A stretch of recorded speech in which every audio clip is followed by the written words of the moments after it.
Tell them you love them. You're welcome. We love you. Say love Get your you. candy. Oh yeah, shoot, that's in here. I just want them back. I just want them to come back. And if they're not safe right now, that's what's tearing me apart. Because if they are safe, they're coming back. But if they're not, this has got to stop. Like, somebody has to come forward.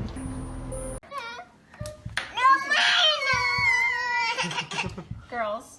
Oh, CC Bella. Okay. You want chocolate? No chocolate? If you want chocolate, you just get this bowl.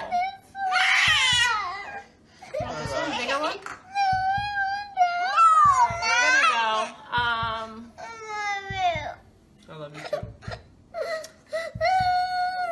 This is the morning. This is why I love that I thrive. Your Honor, there are no words to adequately describe the unimaginable tragedy that brings us before this court today. By my comments, I'm not even going to try to express the horror, the pain, or the suffering that the defendant has caused to these families, to this community, and to all who were a part of this investigation. However, I do want to spend a few minutes sharing with the court the details of the crime, as so far you've only had an opportunity to review the affidavit and a few facts here and there that have been offered to the court in the motions and pleadings that have been filed. The questions that have screamed out to anyone who will listen since August 13th of 2018 are why and how. Why did this have to happen? How could a seemingly normal husband and father annihilate his entire family? For what? These are the questions that only one individual in this courtroom or on this planet knows the answers to. I fully expect we will not receive the answers to these questions today, nor will we at any point in the future. I don't expect that he will ever tell the truth about what truly happened or why. Even if he did, there is no rational way that any human being could find those answers acceptable responses to such horrific questions. The best we can do is try to piece together some kind of understanding from the evidence that is available to us. And the evidence tells us this: the defendant coldly and deliberately ended 4 lives, not in a fit of rage, not by way of accident, but in a calculated and sickening manner. Shanann was 34 years old. She had married the defendant in November of 2012. Over the weekend leading up to August 13th, she had been at a work conference in Phoenix, Arizona, and returned home in the early morning hours of August 13th. We know that she got home about 1:45 in the morning. The doorbell camera on their home shows her arriving back home from the airport. Shortly thereafter, at least according to the defendant, they had what he referred to as an emotional conversation about the state of their marriage and about what their lives would look like going forward. What was said during that emotional conversation, only he knows. What we do know is that shortly after that, the defendant strangled her to death with his own hands. We know that he slowly took her life the morning of August 13th. We know that this was not done in an uncontrolled, vengeful manner that he tried to describe to agents from CBI and the FBI. If that were the case, you would expect to see vicious, horrible bruising about her neck, shoulders, and face. You would expect to see the hyoid bone in her neck broken. You would expect to see some kind of defensive wounds on his body as she struggled and fought for her own life. None of those are present.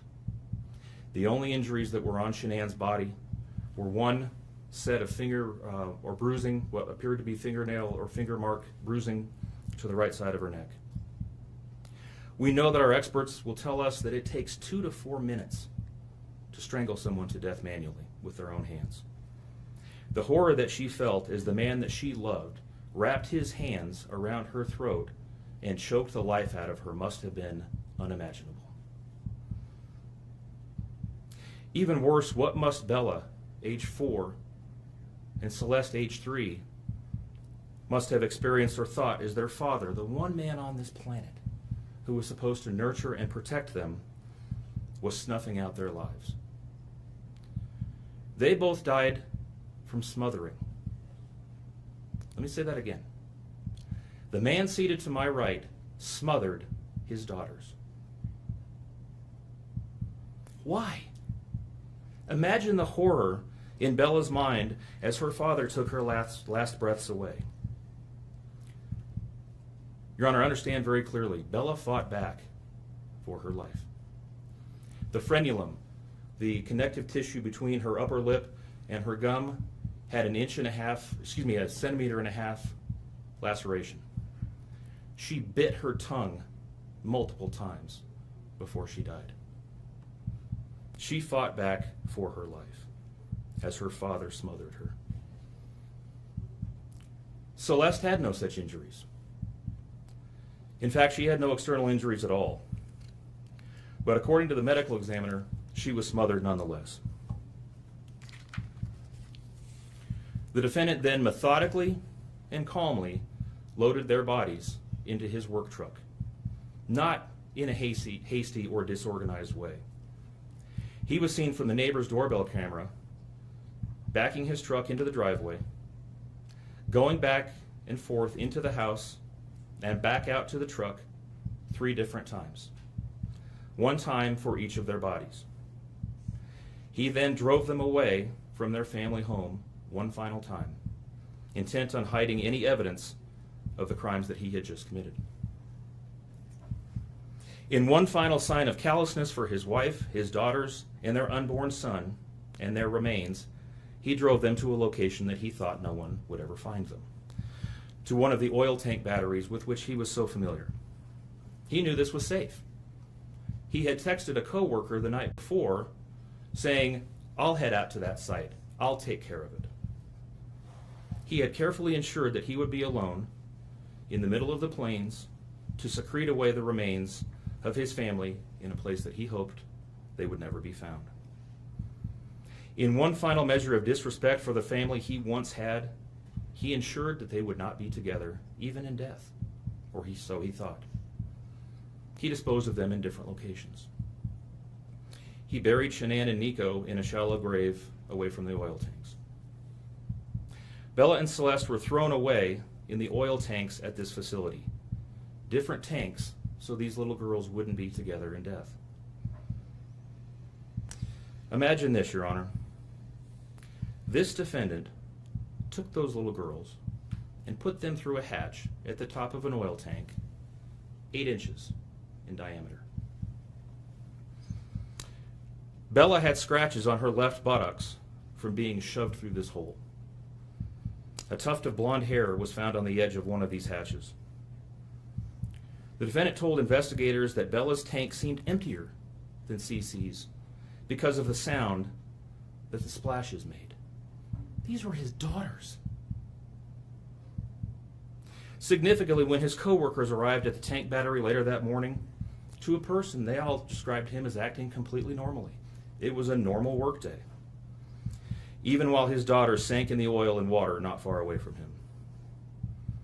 And then his efforts at deception truly began. We've all seen the emotionless interviews that the defendant gives to the local media, asking for help in locating his family. We watched as he claimed that the house was empty without them, and that he hoped that they were somewhere safe, and that he just wanted them to come home. He told investigators that they were at home sleeping when he left for work that morning, and that Shanann had told him that she was taking the girls to a friend's house for the day. What is striking about this case, Your Honor, beyond the horrors that I've already described to you, is the number of collateral victims that he created by his actions. While he stood in front of TV cameras asking for the safe return of his family, scores of law enforcement officers, neighbors, friends, and family scoured the area, fretted for their safe return. They texted him begging for any information and sending him their best wishes, all the while he hid what he had done. The list of indirect victims does not end there. Think of the firefighters and the Colorado State Patrol hazmat experts who had to don protective suits and who were called upon to pull Bella and Celeste out of those oil tanks. Or the coroner employees who had to conduct these autopsies. Or the victim assistants who frantically attempted to ease the suffering of those affected. All of this, Your Honor, for what? Why? Why did this have to happen? His motive was simple, Your Honor. He had a desire for a fresh start, to begin a relationship with a new love that overpowered all decency and feelings for his wife, his daughters, and unborn son. While Shanann texted the defendant over and over again in the days and weeks leading up to her death, attempting to save her marriage, the defendant secreted pictures of his girlfriend into his phone and searched and texted her at all hours of the night. While Shanann sent the defendant self-help and relationship counseling books, one of which, ironically enough, was thrown in the garbage, he was searching the internet for secluded vacation spots to take his new love in researching jewelry. And while Shanann took the girls to visit family in North Carolina, the defendant went to car museums and the sand dunes with his new girlfriend. The stark contrast between the subjects of their internet and text content is absolutely stunning. Even the morning after he killed them and disposed of their bodies, he made several phone calls. One was to the school where the girls were supposed to start, telling the school that the girls would not be coming to school anymore, that they were being unenrolled, presumably to give him some more time before law enforcement notification about them going missing. He contacted a realtor to start discussing the selling of his house, and he texted with his girlfriend about their future. None of this answers the questions of why, however. If he was this happy and wanted a new start, get a divorce. You don't annihilate your family and throw them away like garbage. Why did Nico, Celeste, Bella, and Shanann have to lose their lives in order for him to get what he wanted? Your Honor, justice demands the maximum sentence under the agreement reached by the parties. As you will recall, the agreement calls for life sentences as to Shanann, Bella, and Celeste, and all of those to run consecutively to one another. It also calls for the count of unlawful termination of a pregnancy as to Nico to run consecutively to counts 1, 2, and 3. I would suggest that the extreme aggravation present in the defendant's conduct and in the efforts that I have described mandate that the sentences for counts 7, 8, and 9, the tampering with a deceased human body, each be the maximum of 12 years, and that those sentences run consecutively to one another. It is very clear that each of these acts, that these were not the subject of one act, but each oil tank that he walked up with his daughter's bodies and the hole that he dug for his wife and unborn son mandate a mandatory consecutive sentence. It's been alluded to this morning, but the defendant was certainly eligible for the death penalty in this case under the existing law in the state of Colorado. As you heard, Shanann's family strongly opposed my office seeking the death penalty and being bound to the criminal justice system for the next several decades. That's in large part, as you've heard, why we have reached the agreement that we have. 4 lives were lost at the hands of the defendant on August 13th for reasons that we will never fully understand, nor will we know. In the end, the Rusick family was much more merciful towards him than he was towards his wife, his daughters, and his unborn son. Prison for the remainder of his life is exactly where he belongs for murdering his entire family. Thank you. I don't want to be in it. Get lower.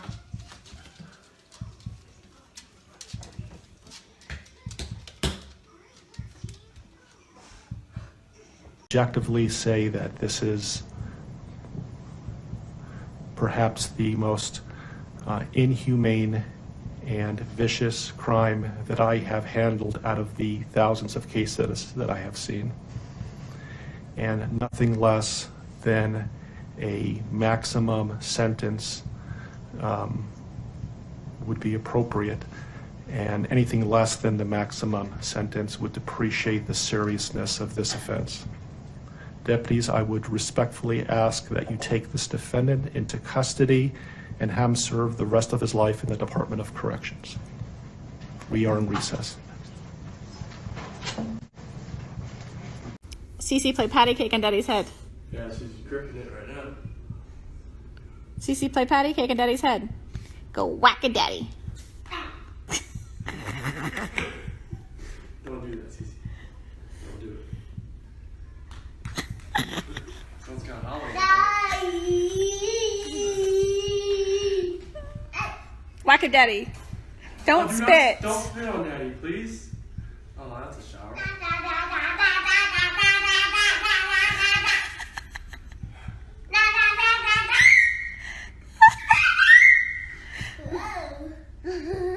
Careful, Bella, don't fall, okay?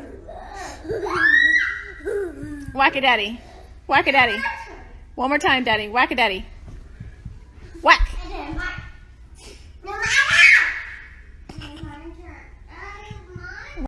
If this stillness holds you, a quiet gesture helps sustain these long-form investigations. Taking a Mr. moment Watts, to why like did the you kill video your or wife and 2 subscribe children? allows stories like this to be examined with the time and care they demand, bringing hidden truths into focus, one layer at a time. Hey, everybody.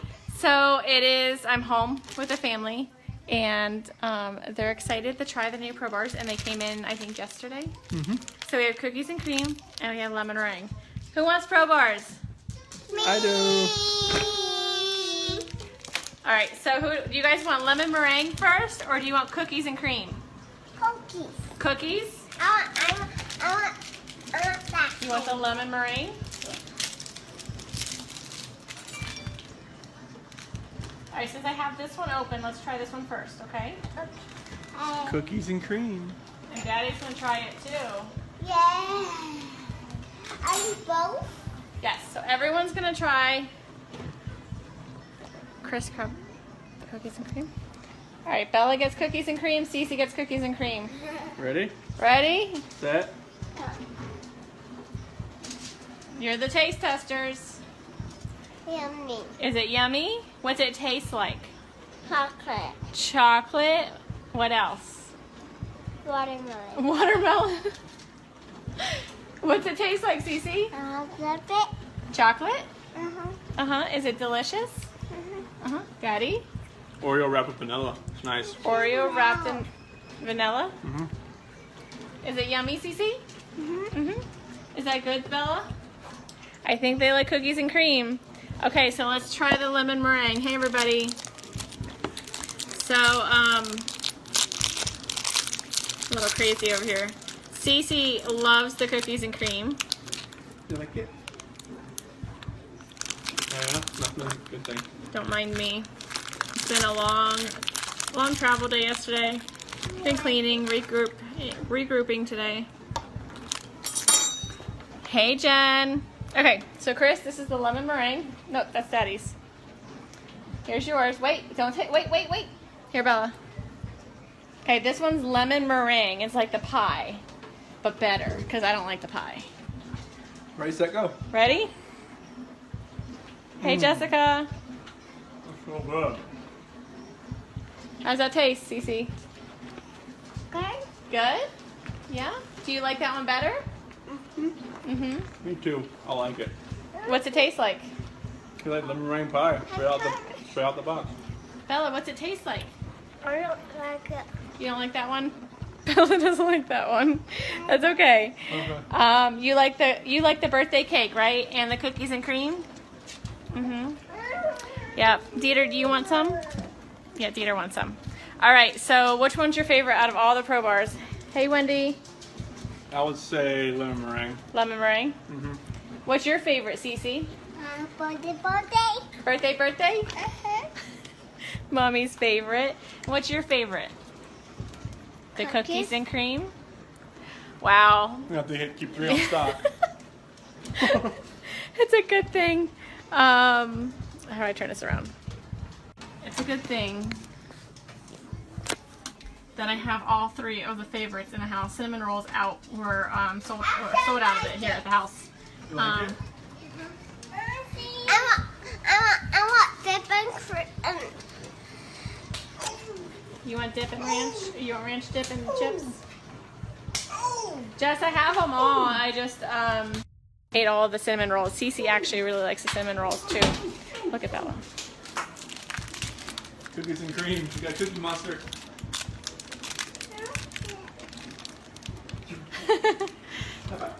I'm guessing you like it, kiddo.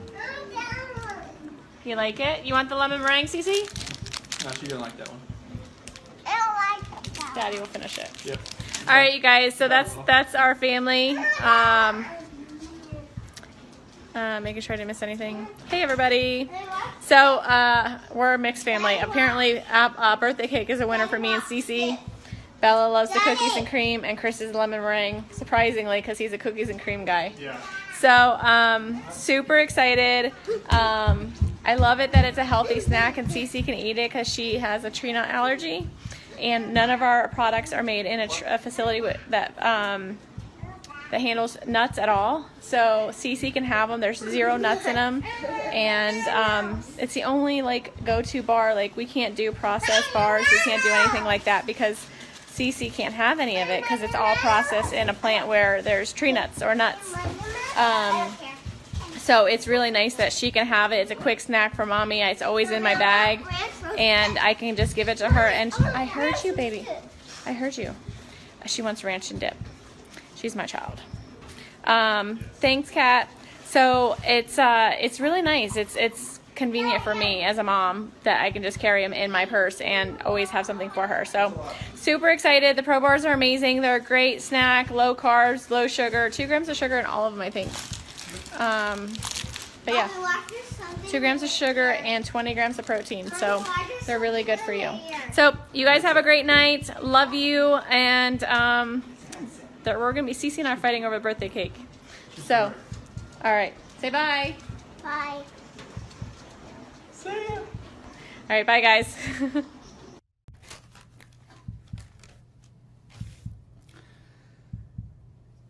What I'd like to say to the court is that Shannon, Bella, and Nico are loving, caring people. They love life. They love being around people who love them. They always had good times. This is the first time they went to the beach this year, and they loved it. But God only knows what happened that night. Life will never be the same without Shannon, Bella, and Celeste, and Nico. Had all their lives to live. They were taken by a heartless one. This is the heartless one, the evil monster, who dare you take the lives of my daughters Shannon, Bella, Celeste, and Nico. I trusted you to take care of them, not kill them. And they also trusted you. The heartless monster, and then you take them out like trash.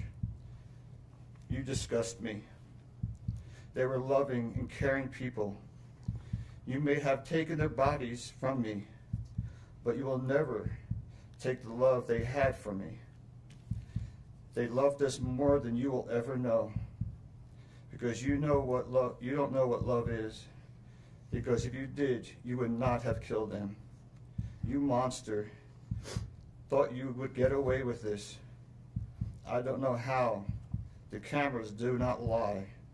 You carry them out like trash of the house. Yes, I seen the videotape. You buried my daughter Shannon and Nico in a shallow grave, and then you put Bella and Celeste in huge containers of crude oil. You heartless monster. You have to live with this vision every day of your life, and I hope you see that every time you close your eyes at night. Oh, I forgot. You have no heart or feelings or love. Let me tell you something. I will think of them every day of my life, and I love them every day of my life. Prison is too good for you. This is hard to say, but may God have mercy on your soul.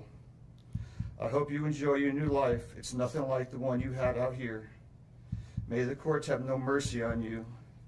It's hard every day. It hurts in so many ways. I have heard people say that you're not a monster. No, you are not. You're an evil monster. Thank you. Love you, Shannon, Bella, and Nico. Love you, Pop and Dad. And one other thing. And Shannon says she is super excited for justice today. Thank you, Your Honor. Thank you, sir. Thank you. I don't want them to really go in the ocean. I mean, Ready, set.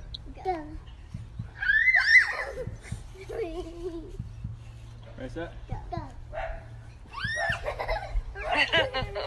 The pool opens in 2 weeks too. what's the degrees today? 85 last I checked. 120. Wow. No, Cece. Yeah. CC, get girl. Oh God. Oh my gosh, are you kidding? She can climb that fence. I know God will put the evil people where they need to be. I also want to take the time to thank the town of Frederick, Greeley, FBI, the DA's office, the CBI for exceptional work. We thank Nicole Atkinson, Shannon's neighbor Nathan and his family. To me, they're our heroes. They really are. God bless. God makes no mistakes on who he puts in your life. Marriage is about love, trust, and friendship and unity. We marry for sickness and health, to death do us part. Our daughter Shannon loved you with all of her heart. Your children loved you to the moon and back. Shannon's family was her world. Shannon put a crown on your head. But unfortunately, the day that you took their life, God removed that crown. We loved you like a son. We trusted you. Your faithful wife trusted you. Your children adored you, and they also trusted you. Your daughter Bella Marie sang a song proudly. I don't know if you got to see it, but it was Daddy, You're My Hero. I have no idea who gave you the right to take their lives.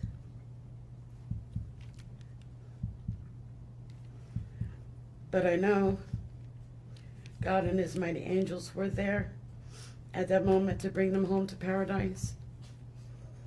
God gives us free will. So not only did you take the family of four, your family of four, you took your own life. I want the world to know that our daughter and her children were so loved by us. There will always be protected by God and his mighty angels. I didn't want death for you because that's not my right. Your life is between you and God now, and I pray that he has mercy for you. From Shannon's mother, Bella Marie, Celeste Catherine, and Nico Lee's, Nana. Thank you, Your Honor. Hey guys, good morning, or I know for Colorado people it's good morning, good afternoon for everybody else. I wanted to come here live because today is the big day for the huge, our cocktail party is tonight where Product X is going to be released. We're super excited. We're heading to the pool right now, and then we have a massage today paid for by Lavelle. Today at 3:30. So Chris and I are super excited. So we're gonna get a massage after we lay by the pool for a little bit and maybe go to the beach again.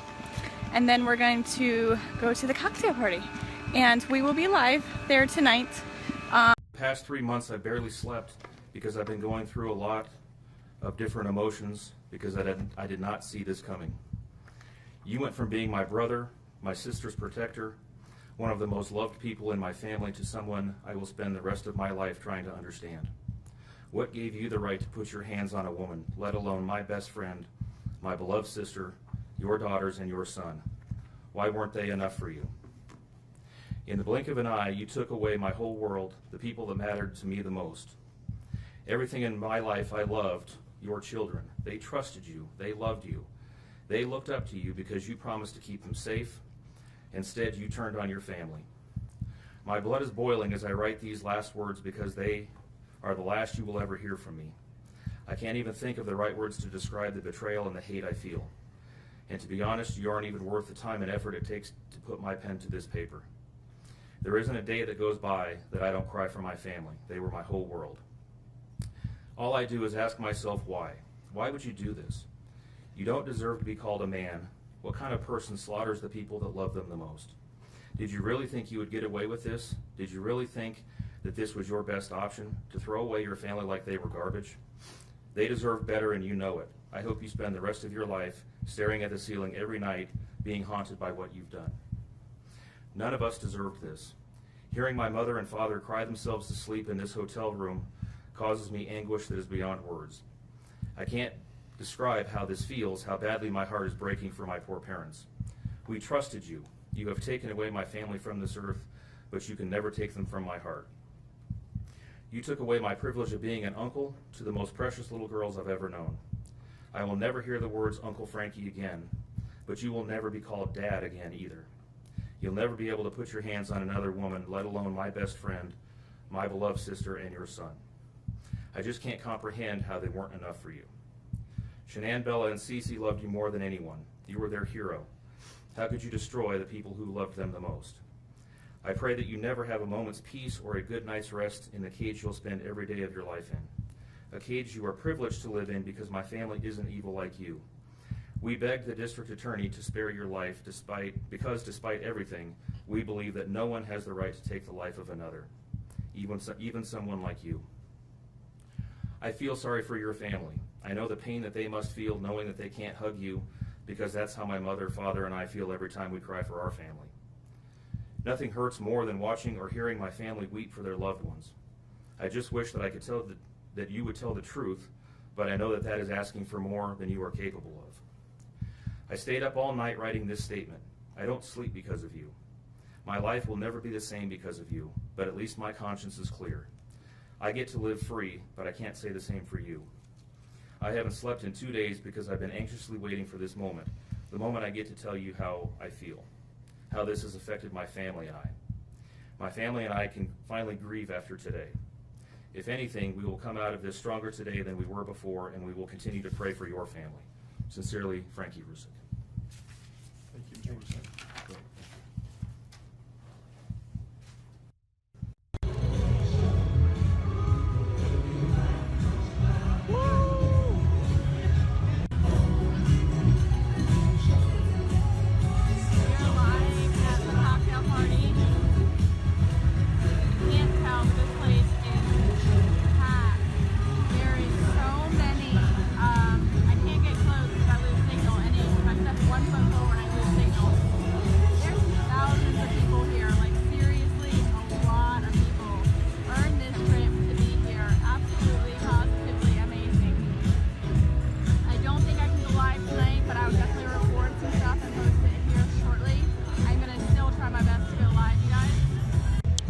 Everyone needs to deserve this.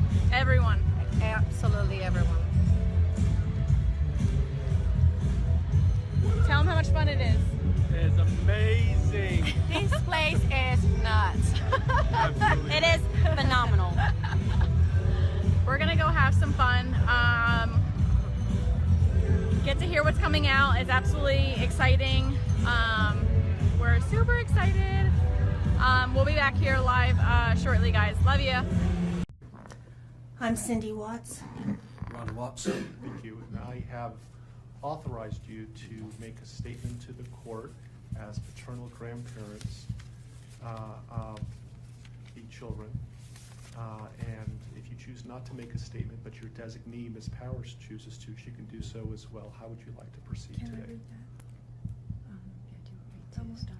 I want you to start, but I would like to read Who's that. going to be speaking today? Your Honor, initially, they've asked me, and they're hoping that they have the strength to speak, but if they do not, they've written out their statements and asked me to finish for them. So That would be fine. Who would like to go first? if I could start, Your Honor. On behalf of the Watts, Your Honor, and to the community, we thank you for the opportunity and the recognition under the Victim Bill of Rights.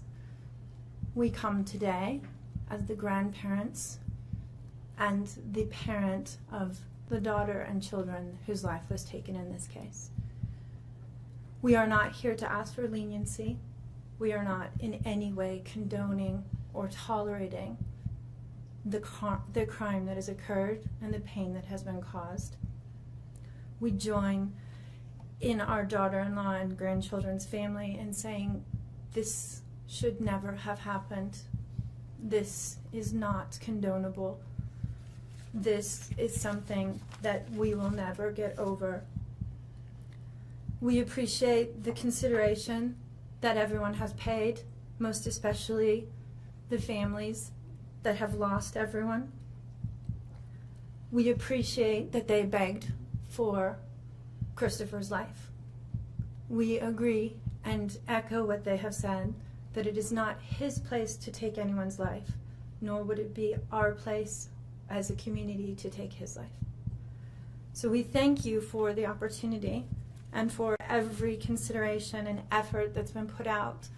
The prosecution in this case has in fact respected the Victim Bill of Rights. They took the time to explain that the information that my clients had at the time that they were interviewed was not correct.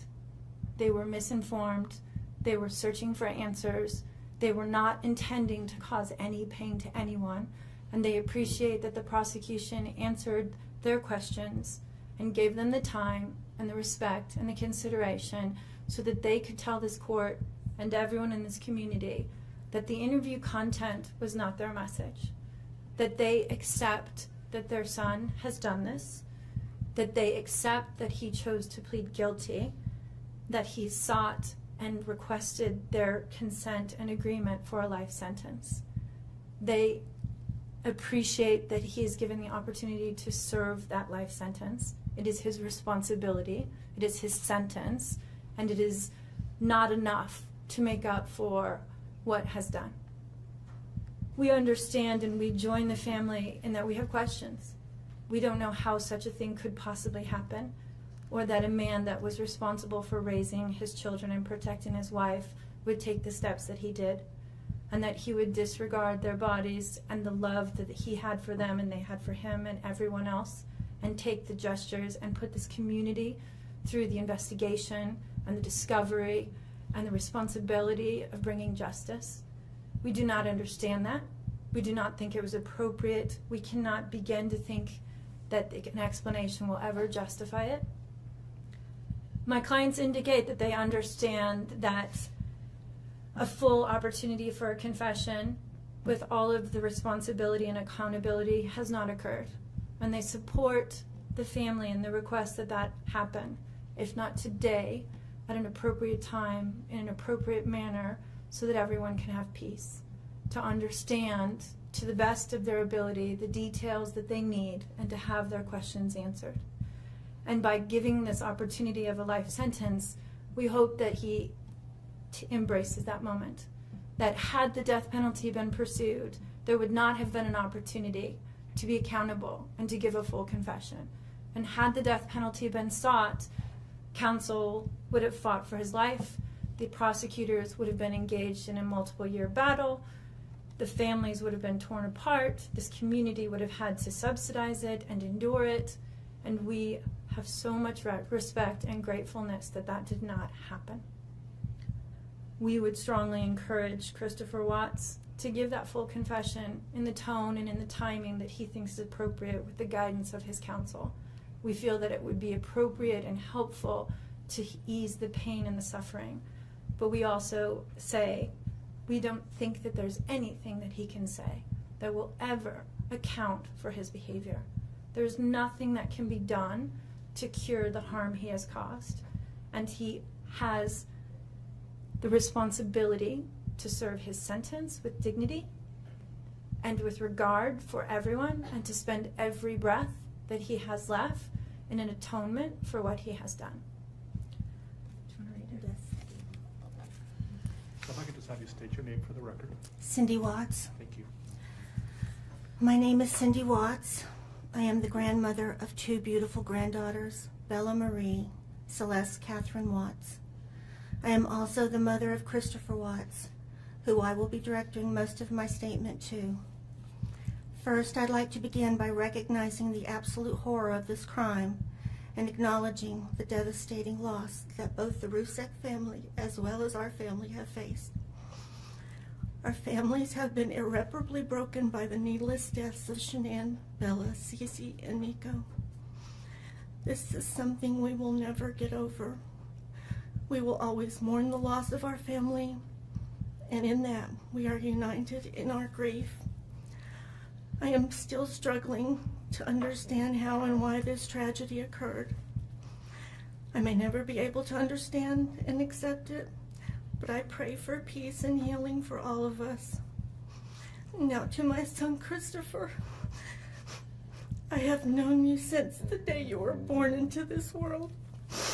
I have watched you grow from a quiet and sweet, curious child who Bella reminded me so much of, to a young man who worked hard in sports and later mechanics to achieve your goals. You are a good friend, brother, father, and son.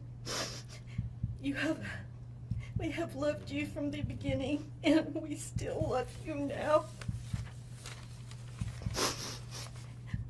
This might be hard for some to understand, how I can sit here under these circumstances and tell you, although we are heartbroken, although we can't imagine what could have led us to this day, but we love you.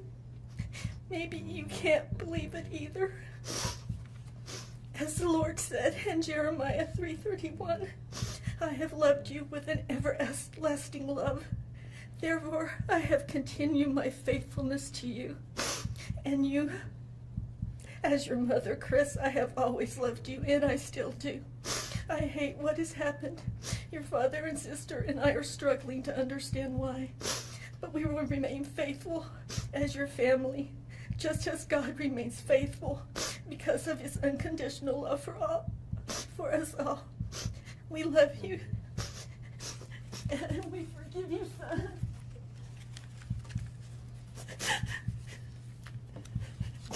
Thank you. Judge, if I could read Mr. Watts' statement. Yes. My name is Ronnie Watts, and I am the grandfather of Bella, Celeste, Nico Watts, and I am the father of Shannon. I am the father of Christopher Watts as well. And one of the most important things I've done in my life is to raise my children and to watch as they started their own families. I spent many years coaching Little League and talking to my son, taking him to the races, and sharing my love and knowledge of cars with him. He was just as involved with his girls. I believe he loves his girls. I know he does. This tragedy has impacted my family in so many ways. Beyond losing my precious grandchildren, our beloved daughter-in-law, we are forced to question everything. We still don't have all the answers, and I hope one day, Christopher, you can help us. Chris, I want to talk to you as a father and son. You are here today accepting responsibility, but I want to tell you this now. I love you. Nothing will ever change that, and I want you to find peace, and today is your first step. The Bible says if we confess our sins, God is faithful and just and will forgive us. Chris, I forgive you, and your sister forgives you, and we will never abandon you, and we love you. Dad. Judge, thank you for the opportunity to address the court. Just wait. Hi guys, say What's hi, going Bella. We gotta get you dressed, kid. I Look know, what Bella's right? eating. Bella's eating some of the ingredients. She got a nice little bowl of chocolate chips. Look at that. What is that, Bella? Can you show them? What is it? Is it chocolate? Is it chocolate? It's chocolate mini morsels, right? Yeah, good job. So she's been eating my peanut butter and the chocolate morsels so far today. So we're gonna let a few more people hop on, and then we're gonna get cooking here, and we'll explain to you what we're cooking up over here. So Yeah, welcome to the 12 days of Christmas, Lavelle Day, and even though I like to claim that I could probably cook, I can't at all. So I'm gonna let my wife do all the cooking. She's gonna make up some Thrive Bites for us. and I'm gonna go wash my hands real fast. Uh-oh. She's gonna leave me here alone. Oh, we got some people joining. Bella, look. Got people looking at us. Say hi. Wife's gonna be making up some Thrive Bites here in a second, so make sure you hop on and join us for the 12 days of Christmas. Bella's got some chocolate chips. I need a Lavelle apron. Alright guys. Hey Michelle. Hey Amanda. Bella's showing you what she's eating. She's eating the ingredients. She's been eating the ingredients since I've been getting them prepared, so. So we're gonna make Thrive Bites today. Chris didn't want to go on live doing it because he didn't want to mess anything up. Not that you can mess anything up with Thrive Bites. It's so simple. Except for today, we're gonna double the recipe because we love the Thrive Bites. When you are craving something to eat, or junk food or whatever, you just pop a Thrive Bite and it fills you up, and it's really delicious. Thrive Bites, right? Good job, Bella. My little helper right here. So today, I will post in the feed the Thrive Bites. Bella, shh. Will you turn it down for me, please? So I'm going to post in the thread here today on how to make Thrive Bites and the recipe. So basically it calls for 1 packet of your lifestyle mix. Now you can use any flavor. I'm going to use vanilla here today. And hold on, honey. It calls for a cup of oats, a half a cup of peanut butter. Hi, Bonnie. Hey, Corey. Look at Bella.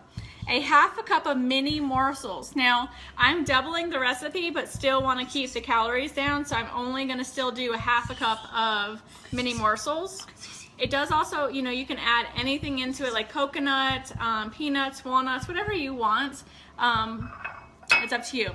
You also add a 1/3 cup of honey, a half a cup of ground flaxseed, and a teaspoon of vanilla. I don't know if I mentioned peanut butter, but also half a cup of peanut butter.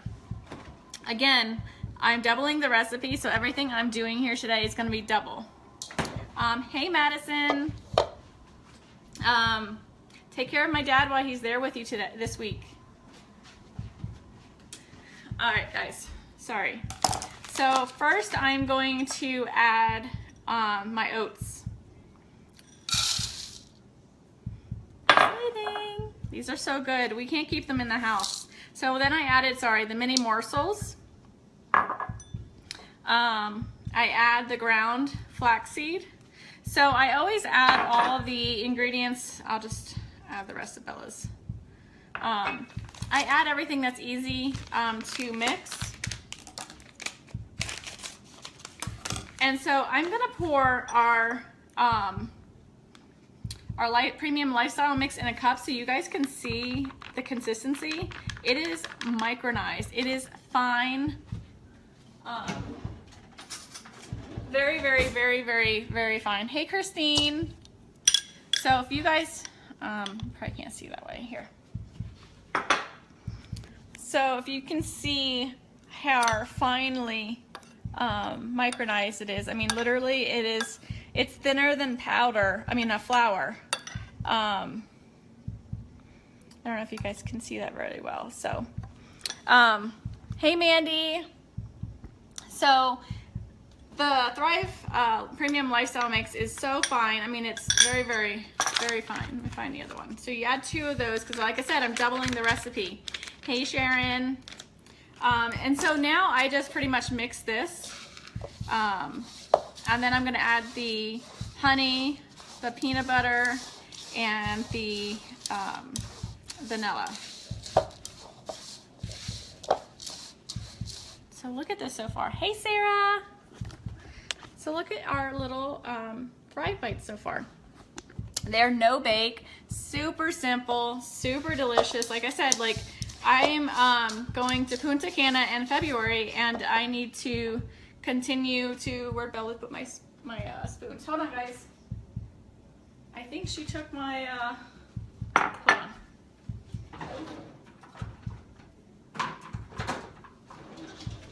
All right, I got 2 more. So if you're like me, yes, Michelle, they're super delicious. So now I'm gonna add the honey. So I'm going to Punta Cana in February, and as much as I want to get into the gym, and I'm working on trying to find the time between work, being a stay-at-home mom with the 2 girls, life and everything, it's really hard to get into. I just added the vanilla, sorry. It's really hard to get myself into the gym as much as I really want to.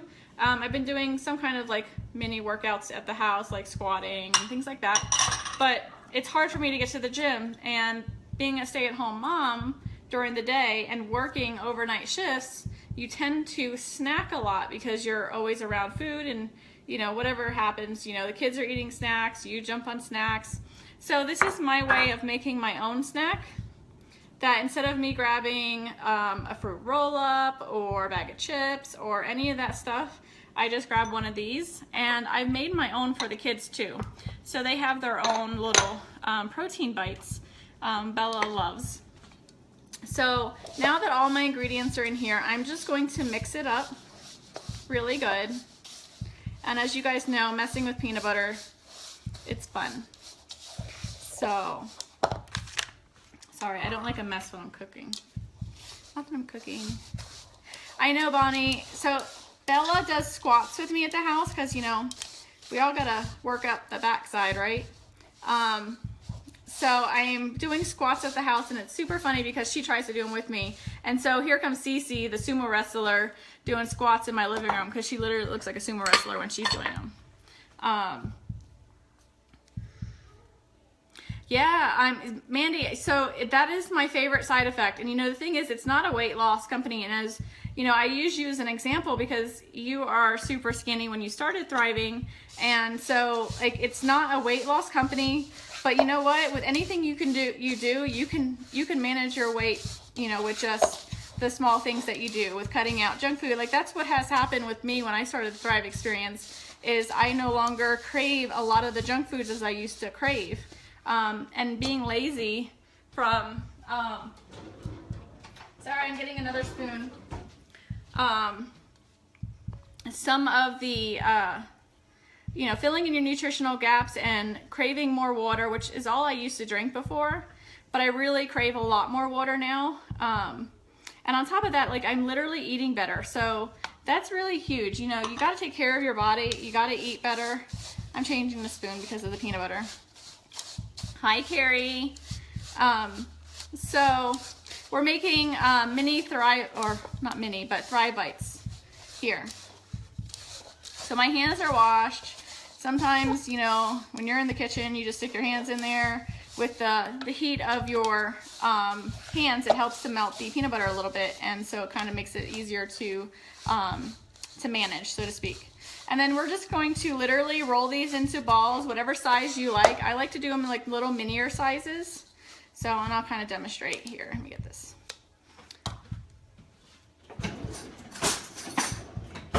So, get your hands dirty. I take about a teaspoon size. You can see that. And, you know, just pinch it into a ball. And so that's how big I make mine. They're probably a size of a quarter in round. Carrie, they're super delicious and very healthy for you too, except for the fact that they have little mini morsels in them, but I cut the recipe in half when it comes to the mini morsels. And then you can be creative. You can use the strawberry shake with it. You can use the apple pie and create it into like an apple pie little treat. I love the peanut butter because everyone in this house loves peanut butter, and I can never keep it on hand. So it's been really good. Like I said, the girls love them. I don't use the Thrive Lifestyle mix for the girls, but I make them their own little mini bites, so they feel like they're getting a treat with us too. Yes, Mandy. So these are so, like, honestly, they're really good too. But yeah, and you can do whatever you want with them. You can add anything. I'm not a coconut person, so I don't add coconut to mine, but you can add chunky peanut butter. You can add anything, you know, that you want. Stick them in the fridge, let them chill, and then put them in a little container, and then you're good to go. Grab and go. How many spoons are you required? Listen. I use like one sometimes, but like it's sticky, and you know, usually I just use my hands a lot. Of course they're clean, but you know, I'm trying to be, you know, proper, like professional TV cook, you know. I don't qualify though. So, give me 1 second. They're really good. You guys really have to try them. I will post them in the thread here. I am down 28 pounds since I started the Thrive experience, and going to Punta Cana in February, I'd like to be down another, a good 5 to 10 pounds. And so this is a really good way for me to do that. And I'm gonna show you kind of what they look like. I'm sure some of you have made some protein bites before. So it's super simple, you guys. Have fun with it. Bella was helping me out, but Chris took her away so she wouldn't talk on the video. Incorporate your kids, like make something for them. And this is super fun. Bella likes to roll these with me, and she does a really good job with it. And it's interaction with your children too at the same time. So that's pretty much it. I'm gonna finish making these, and then I'll come back on later and show you what they look like when they're all done, even though they look the same, just a little firmer. So you guys have a great day, and I'll post the ingredients so Michelle, you can go ahead and continue shopping when you're at Walmart today. All right, guys, have a great day. These are great when you have an afternoon slump of work. Yes, so good. And honestly, like I eat them throughout the day, and they're really good snacks for when I work overnights, because when I work overnights, I tend to snack on a bunch of junk food, like things that aren't good for you. And so these have been a really good supplement instead of doing that. So instead of a bag of chips, I'm eating some Thrive Bites. All right, guys, have a great day.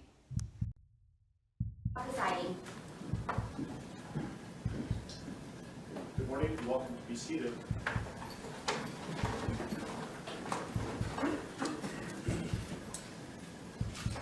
Okay, we are on the record.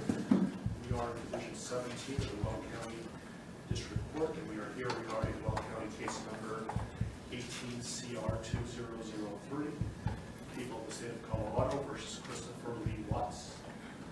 My name is Marcelo Cupcom, a District Court Judge here in Weld County, and I will be the presiding judge in this case. If I could please have the lawyers identify themselves for the record, starting with the prosecution. Good morning, Your Honor. Michael Rourke on behalf of the people. Patrick Roach on behalf of the people. Your Honor, John Walsh on behalf of the defense. Jay Merson on behalf of Mr. Watts. Thank you. Thank you. And Mr. Rourke, do you want to make a record regarding compliance with the Victims' Rights Act? Yes, Your Honor, we are in compliance with the Victims' Rights Act. Frank Rusick, who is Shanann Watts' father, is present in the courtroom, as is Frankie Rusick, who is Shanann Watts' brother. They are present in the courtroom, and we have advised them of the purpose of today's hearing and what we expect to occur. Thank you. Mr. Watts, last week I gave you a limited advisement because charges had not been filed. They have now been filed, so I'm going to give you a full advisement. If at any time you have any questions, please let me know, and welcome also to certainly consult with your attorneys, okay? Yes, sir. So, you do not need to make any statements. Any statements you make can be used against you. Do you understand? Yes, sir. You have the right to be represented by counsel, and if you're indigent, you have the right to request the appointment of counsel or consult with the public defender before any further proceedings are held. And I see that you've taken advantage of that right. Any plea that you make must be made voluntarily and not the result of undue influence or coercion. You understand? Yes, sir. At this point, I have denied your right to bail, given the charges. You can certainly have a conversation shortly about that issue. You have the right to understand the nature of the charges. We'll go over them in a moment. You have the right to a jury trial. You also have the right to demand and receive a preliminary hearing within a reasonable time to determine whether probable cause exists to believe that the offenses charged were committed by you. Do you understand? Yes, sir. I assume that the defense has received a copy of the complaint and information. Mr. Watts will explain to you what you have been formally charged with and what the possible penalties are. Count 1 alleges that on or about August 13th, 2018, Christopher Lee Watts unlawfully, feloniously, after deliberation, and with the intent to cause the death of a person other than himself, caused the death of Shanna Watts in violation of Colorado Revised Statutes 18-3-102, subsection 1, subsection A, and that crime is classified as murder in the first degree, a Class 1 felony. Do you understand?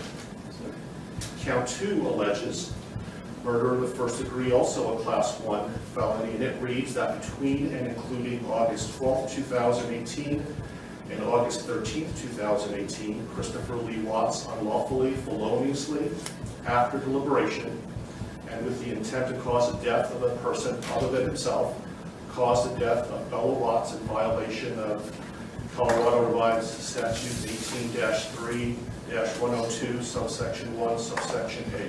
Do you understand?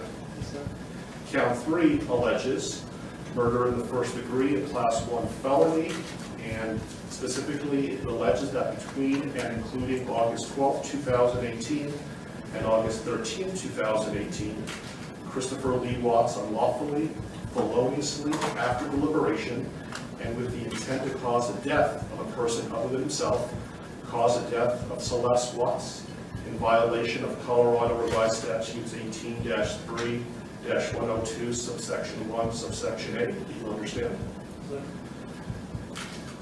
Count 4 alleges murder in the first degree, a Class 1 felony. It alleges that between and including August 12, 2018 and August 13, 2018, Christopher Lee Watts unlawfully, feloniously, and knowingly caused the death of Bella Watts, a child who had not yet attained 12 years of age, and the defendant was in a position of trust with respect to the victim in violation of Colorado Revised Statutes 18-3-102, subsection 1, subsection F. Do you understand? Yes, sir. Count 5 alleges murder in the first degree, a Class 1 felony. It alleges that between and including August 12, 2018 and August 13, 2018, Christopher Lee Watts unlawfully, feloniously, and knowingly caused the death of Celeste Watts, a child who had not yet attained 12 years of age, and the defendant was in a position of trust with respect to the victim in violation of Colorado Revised Statutes 18-3-102, subsection 1, subsection F. Do you understand? Yes, sir. With regard to these first 5 counts, the minimum sentence that the court could impose if convicted is life imprisonment in the Colorado Department of Corrections, and the maximum death, the sentence is death. Do you understand? Yes, sir.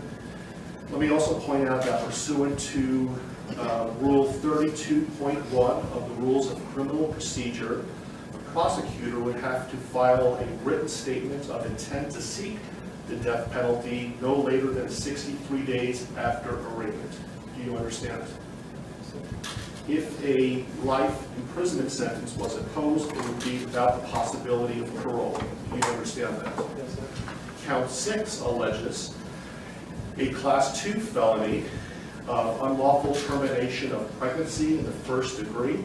Specifically, it alleges that on or about August 13, 2018, Christopher Lee Watts, with the intent to terminate unlawfully the pregnancy of a woman, namely Jeanette Watts, feloniously and unlawfully terminated the pregnancy of the woman. Further, the woman died as a result of the unlawful termination of the pregnancy in violation of Colorado Revised Statutes 18-3.5-103. Do you understand? Yes, sir. The possible penalties, if convicted for this crime, is a mandatory minimum 16 years in prison up to 48 years in prison, followed by an additional mandatory parole period of 5 years. Do you understand? Yes, sir.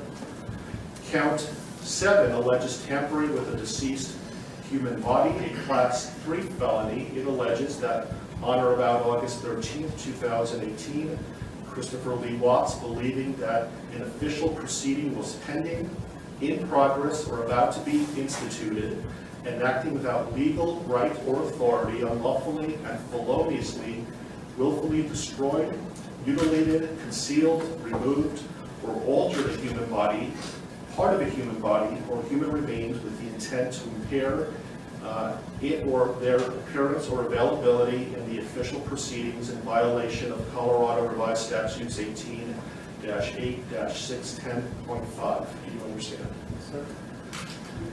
Count 8 alleges also tampering with a deceased human body, a Class 3 felony. It alleges that on or about August 13, 2018, Christopher Lee Watts, believing that an official proceeding was pending, in progress, or about to be instituted, and acting without legal right or authority, unlawfully and feloniously, willfully destroyed, mutilated, concealed, removed, or altered a human body, part of a human body, or human remains with the intent to impair its or their appearance or availability in the official proceeding in violation of Colorado Revised Statutes 18-8-610.5. Do you understand?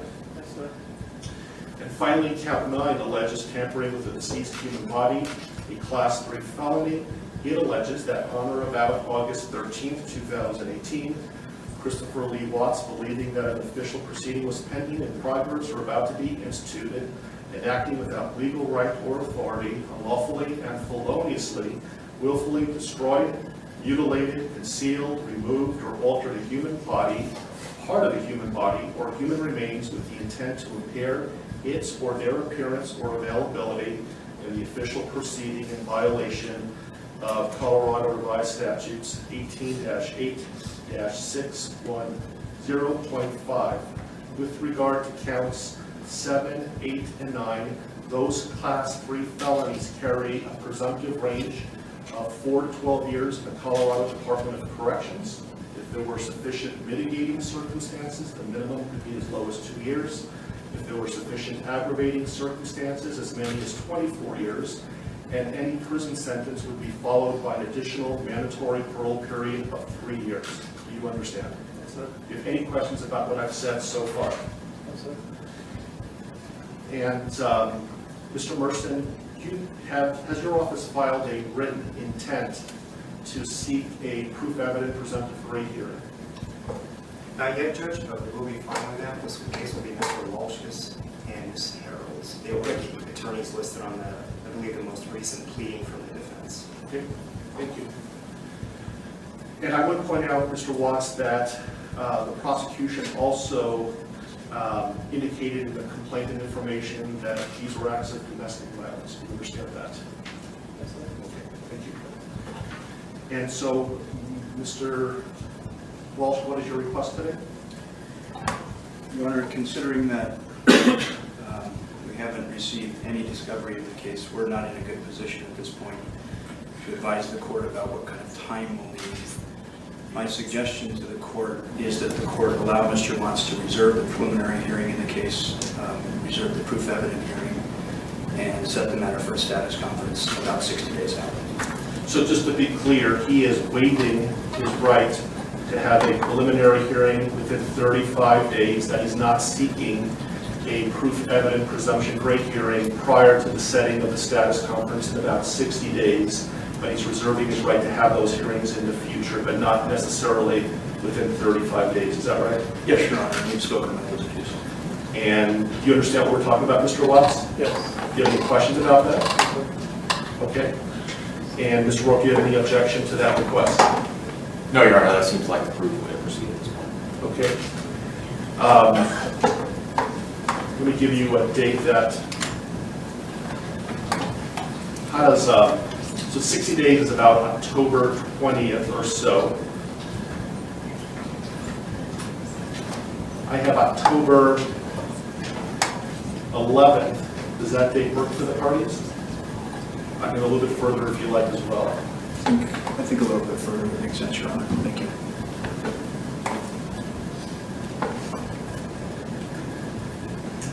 How about November 19th? While we're waiting for lawyers to let me make a record that the court's going to find that Mr. Watts is knowingly, intelligently, and voluntarily waiving his right to have a preliminary hearing within 35 days. And while he has not asked for a proof evident presumption rate hearing yet, I'm told that he will, but he's not requesting that hearing prior to the status conference that we're setting today. Agreed? Yes. That date works fine with the defense, Your Honor. Thank you. Your Honor, I spoke to the Rusiks, and that is fine with the people as well as the witness. How is late morning on November 19th? Anytime, Your Honor. Late morning is fine. Very good. How about 10:30? That'll work for the people. And I will be in Division 16. I apologize for the bouncing around of division, but my courtroom obviously is not big enough, and I will keep you updated on where the divisions are going to be, but the next court date will be in Division 16. Are there any other questions, comments, concerns, anything that we can address today before us recessing? I think there are a couple of things outstanding, Your Honor, and first I wanted to address one very ministerial point of clarification with respect to the standing decorum order that the court entered yesterday. By its terms, and when the court defines the applicable areas, that includes my office, specifically the boundaries of the district attorney's office.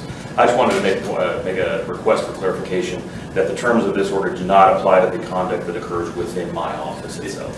Agreed. Thank you. Otherwise, I have provided a copy of this to the employees of my office, and we will be providing it to law enforcement after this hearing is final. Thank you. I also intend on issuing a case management order later today, so be on the lookout for that. I don't know if the court has the desire at this point this morning to address a couple of the other outstanding motions that the Public Defender's Office has filed that we had entered or filed responses to. We have not addressed motions 2, 3, 5, and 7. And those are the defense motions 2, 3, 5, and 7. And for the record, our responses were C, D, E, and F. I don't have those motions in front of me, but I know that I issued a number of written orders yesterday. Did you receive those? I received written orders, but not as it relates to those 4, so perhaps they just haven't reached my desk yet. If they haven't yet, I will issue a written ruling. We'll be getting it shortly. But I issued a number of orders yesterday. Your Honor, does that include, I did get the order on motion 5 and motion 7. Does that include motions 2 and 3 then that the court would? Remind me what 2 and 3 are again? Motion 2 is the motion to allow confidential defense experts to be present for any testing. And we did have a bit of additional argument on that if the court wanted to hear it. Motion 3 is a motion for a protective order. I prefer they put it in writing, and then I'll issue a written order with regard to that. Is that something that's time sensitive? I think it could be, Your Honor. I can't speak for the district attorney, but it could be. I can tell the court, understanding what Mr. Walsh is referring to in motion number 2, it is not something that is going to occur in the next day or 2, so it's not time sensitive in that respect. So you'll be received, if you want to put something in writing, you're certainly welcome to, and I will issue a written order in a timely manner. Does the court want to give us a deadline for that? Sure. When would you like to file a response? I can have it done in a day or 2. Okay. And so, do you have control, Mr. Warren, as to when the testing is going to occur? Absolutely. I can certainly make clear to our forensic agents that pending the litigation or the receipt of a court order on this, that we will not do any forensic testing. That'd be great. So did you want to have time to file a reply to the response? If necessary, if I could have 3 business days to file a response to whatever Mr. Walsh files in the next couple of days, I would appreciate that. Okay, so Mr. Walsh, do you have something filed by close of business tomorrow? Yes, sir. Okay, so close of business on Monday, Mr. Warren? Yes, sir. Then I'll have something to the parties by midweek next week. Thank you. Any other issues that we can resolve today? Not from the people, no. No, Your Honor. Okay. Okay, we are in recess. Thank you for your time.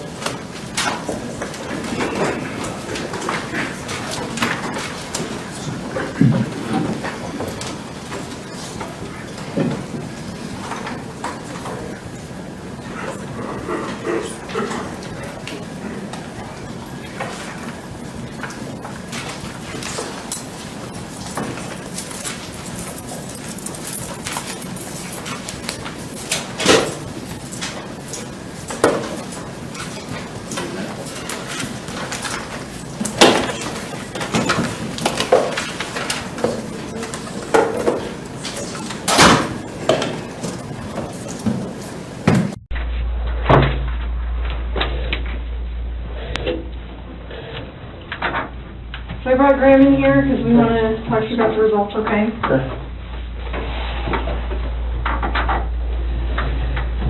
So, it was completely clear that you were not honest during the testing, and I think you already know that. You did not pass the polygraph test. Okay. Okay, so now we need to talk about what actually happened. And I feel like you're probably ready to do that. I didn't lie to you on that polygraph, I promise. Chris, I know. Chris, stop. It's time. Just I'm- stop for a minute. Take a deep breath.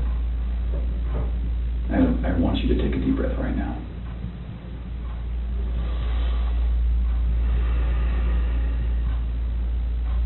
There's a reason you feel sick to your stomach. And when people hold stuff inside, it makes you physically ill. And I can just tell on your face, I could tell from the second you walked in that you were wanting to just come clean and just be done with this. And I appreciate that because you knew sitting down in that chair that you weren't going to pass today. And you knew I was going to find out because I told you that. And then you continued to stay knowing that you could, at the end, say, you know what, I just need to get this off my chest. Like, I just need to tell you what happened. We're not here to play games. We're not here to do any of that with you. We just want to know what happened. So can you start from the beginning and tell us what happened? Everything that I've told you, I did not lie on this polygraph. I don't know how much I could tell you right now. Like, I did not. It's not even an option right now because you did not pass the polygraph. So I know you were being deceptive. So that's not even an issue right now. The issue right now is what happened to Shanann, Bella, and Celeste. That's the issue right now. Okay. Okay. So let's talk about that. I've I know you want to tell us. I can see it in your face. Holding this lie in is going to do nothing for you. I know this. Like, Okay. I'm not like trying to like cover things up. Like, Yeah, but you kind of are because it's normal. Normal people would do that. Normal people that make a mistake initially are going to go, I don't know what you're talking about. I didn't do anything. That's normal. I would expect that. It's just like if you ask your kid, you know, did you write on the wall? And they go, no. And you're like, you have a marker on your hand. Like, I know you just wrote on the wall. And they're like, oh, okay. That's a natural reaction that someone's going to initially lie about something like that and then eventually tell the truth. So this is your eventually telling the truth time. This is where the rubber meets the road, Chris. Like, don't let this continue any longer, please. I'm not trying to make anything continue. Like, I want them back home. Like, but you know they're not coming back home. You know that. I don't know in the back of my head. I hope they come back home. But you know they're not. I hope they come back home. Mm-hmm. And I don't know they're not coming back home. Chris, Timmy and I are confused, okay? And here's what we're confused about. I told you that we've done some work overnight. Yes. I told you that we've got a lot of leads, okay? That wasn't a lie. I know. We know a lot more than you think we do, okay? And here's where we're confused. You're this great guy, and I'm not just telling you that, okay? I'm telling you that because everyone tells us that, okay? We can't find anyone to say anything bad about you. Chris is a great guy. He's a good father. He's a good man. We're confused as to why you're not taking care of your beautiful children. I'm not taking care of them right now. Right now. Where are they? I don't know where they're at.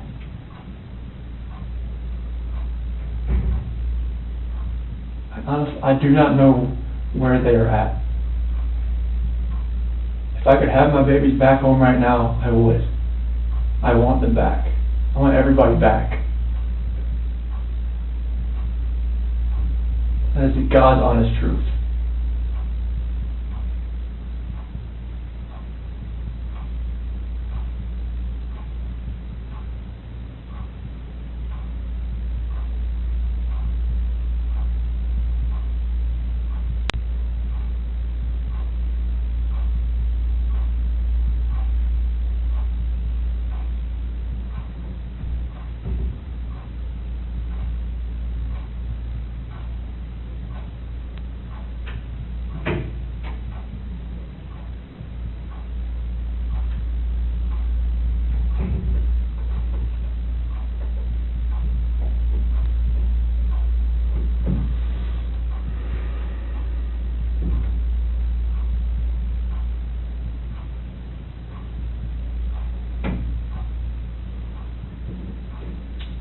keep talking about your family, okay?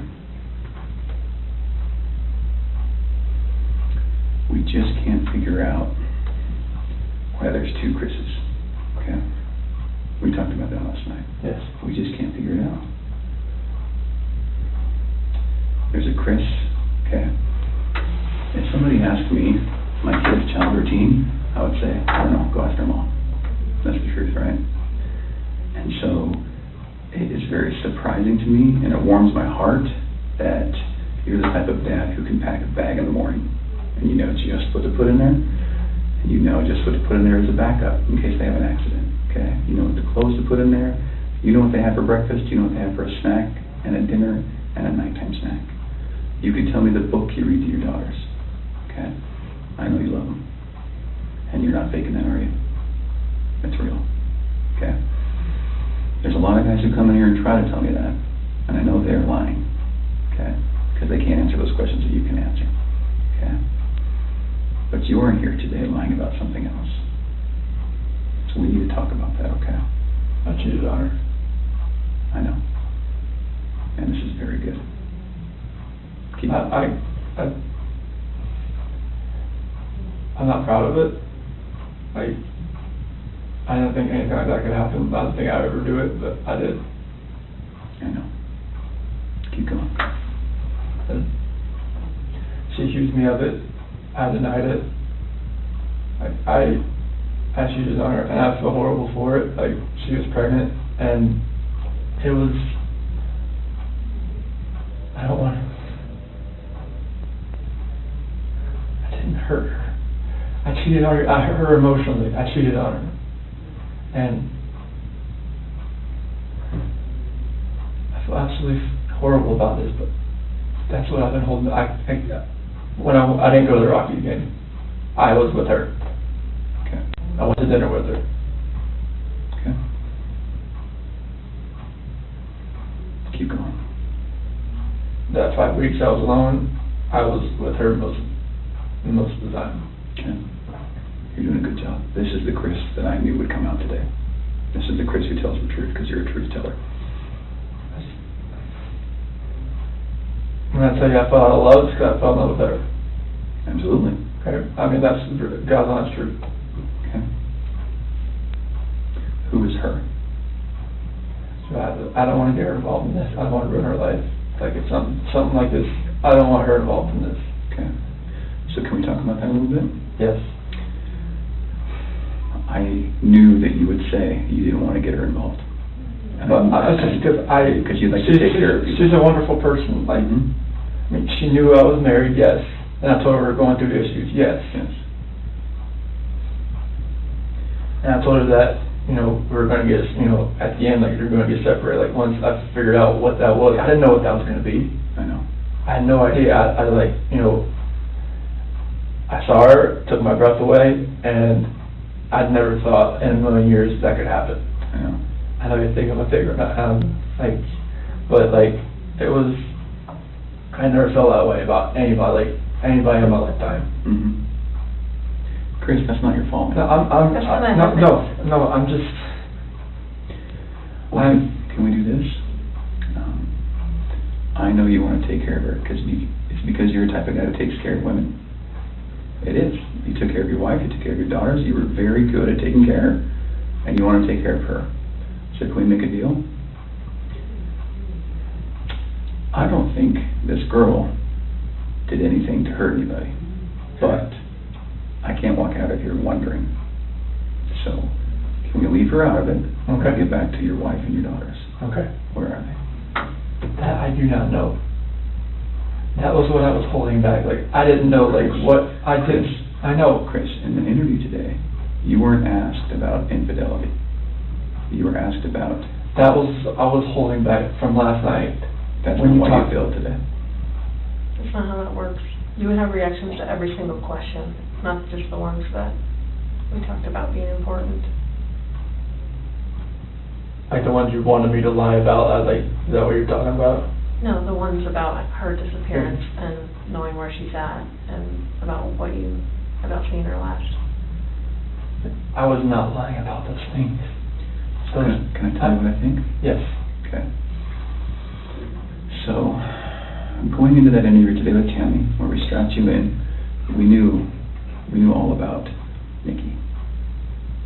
Okay? All about her. And you're doing a very good job right now, because you didn't have to tell us about it, but you did. I couldn't hold that in anymore. I know. We could see it in your chest and in your eyes. Okay? Here's the challenge that we have. We knew about Nikki, and so we didn't need to ask you about her in the polygraph. We just didn't need to, because we knew. Okay? And so that's why we didn't ask you, because we already knew the answer. Okay?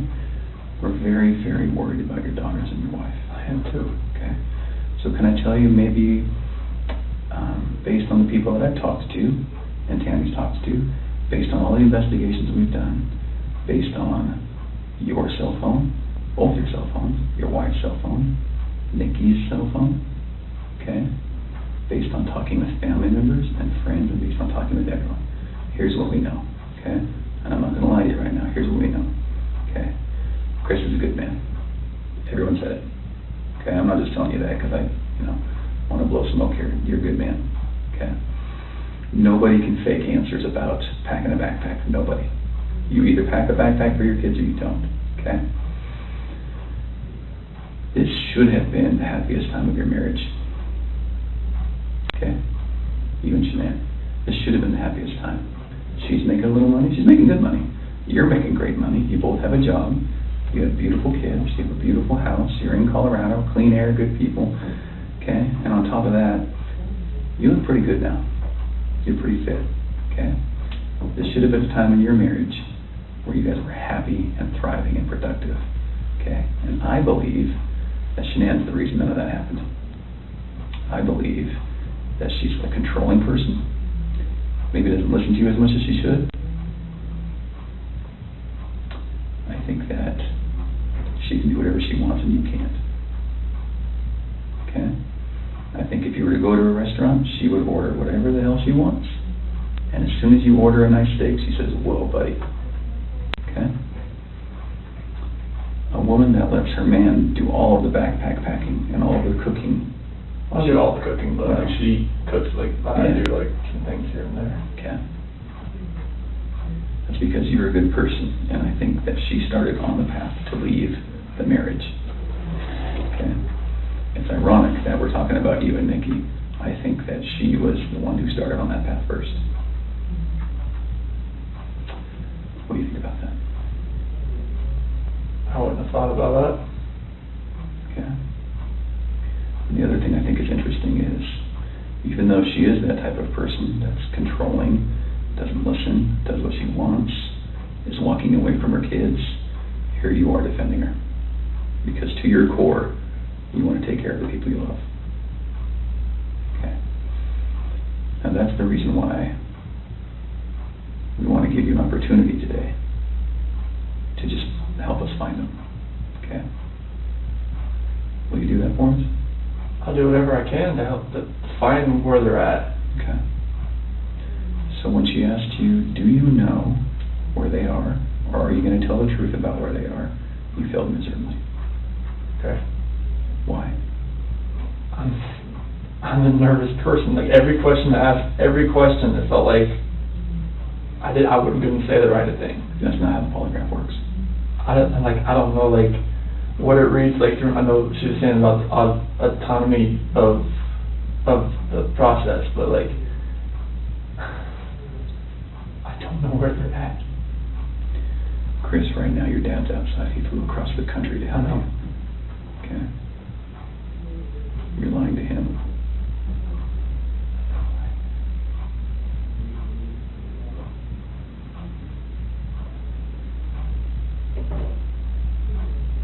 You lied to everyone you talked to. And they all bought it. Will you please help us find your babies? I want to find them. I've told you over and over, I want to find everyone.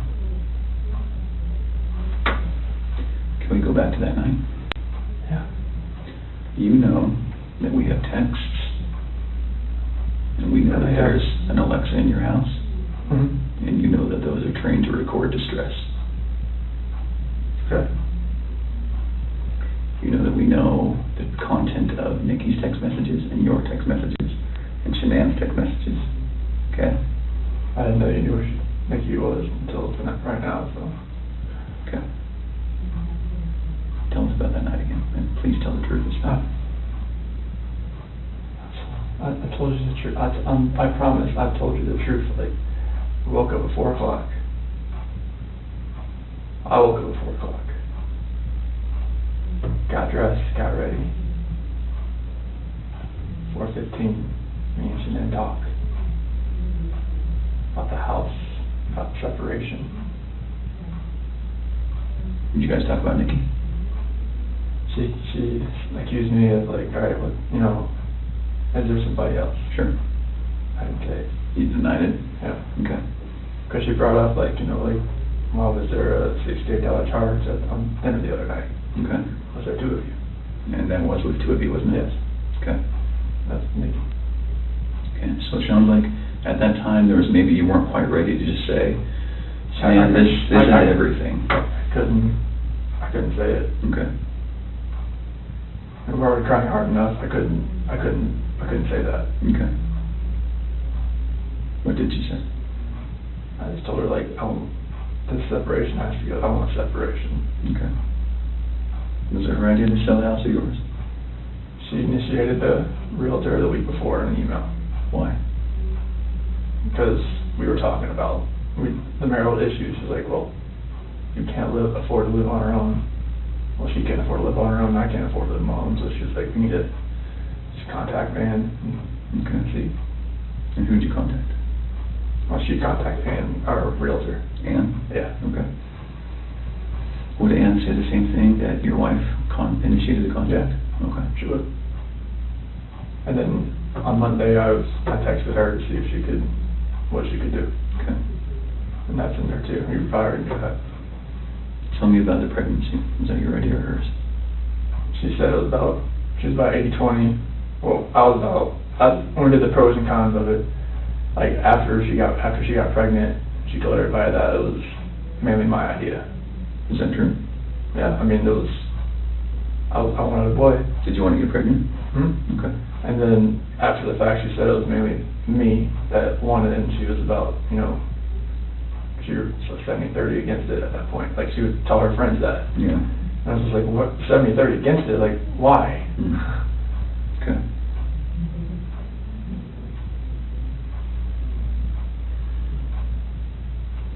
Can you understand that some of this just doesn't make sense to us?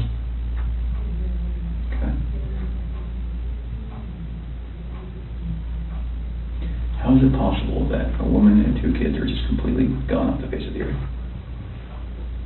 I promise you, I have nothing on my hands I did nothing to those kids or her to make them vanish. So tell me what happened then. I believe you that you did nothing on your hands. What happened? When I left, I mean, it's on video that I left and I was in my truck. I didn't like load anything into my truck besides my tools, my container, my book bag, my water jug, my lunchbox. Okay. But then what happened? I drove out of the driveway. No, before you drove out of the driveway. What happened with your wife and your kids? I didn't do anything with them. They were still in the house. Where are they? Where did they go? I don't know, sir. I really don't know. Your wife's not the type of person to vanish. I know she's not. She had 10 things on her schedule that meant she was going to be there the next day, that day, the day after that, with friends, with a doctor. Okay? She didn't leave because she wanted to. Okay. So what happened? I didn't do anything to her or the kids. Was it an accident? I didn't do anything. Was it an accident? There was no accident. I don't know if there was an accident in the house. I wasn't there for it. It's a big deal if it's an accident, because we can work with that, Chris. No. And I think that's maybe what happened. I did not cause an accident. I didn't do anything to my wife and kids. Was it a misunderstanding? There's no misunderstanding. Like, we had that talk. There was a misunderstanding where I didn't tell her about the affair. Okay. I didn't. That was the misunderstanding. Like, miscommunication, yeah, misunderstanding. Yeah. Good. But I probably should have told her right then, honestly. I mean, everything was out on the table anyways. Right. I should have just told her right then. But I didn't, because I just couldn't bring myself to do it. What was your plan? What were you going to do? I mean, how was the separation going to work? Like, once we got separated, I would get my own place, and then 50-50 split with the kids, I was hoping. Mm-hmm. And what about Nikki? Take it slow and just see if anything develops, like when I'm, at my own place. Okay.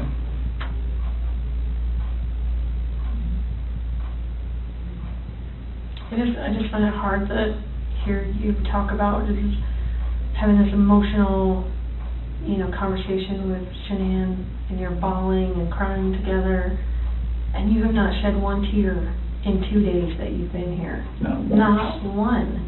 And help me understand that, because I don't get it. These are your baby girls, and you have not shed one tear over them not being around.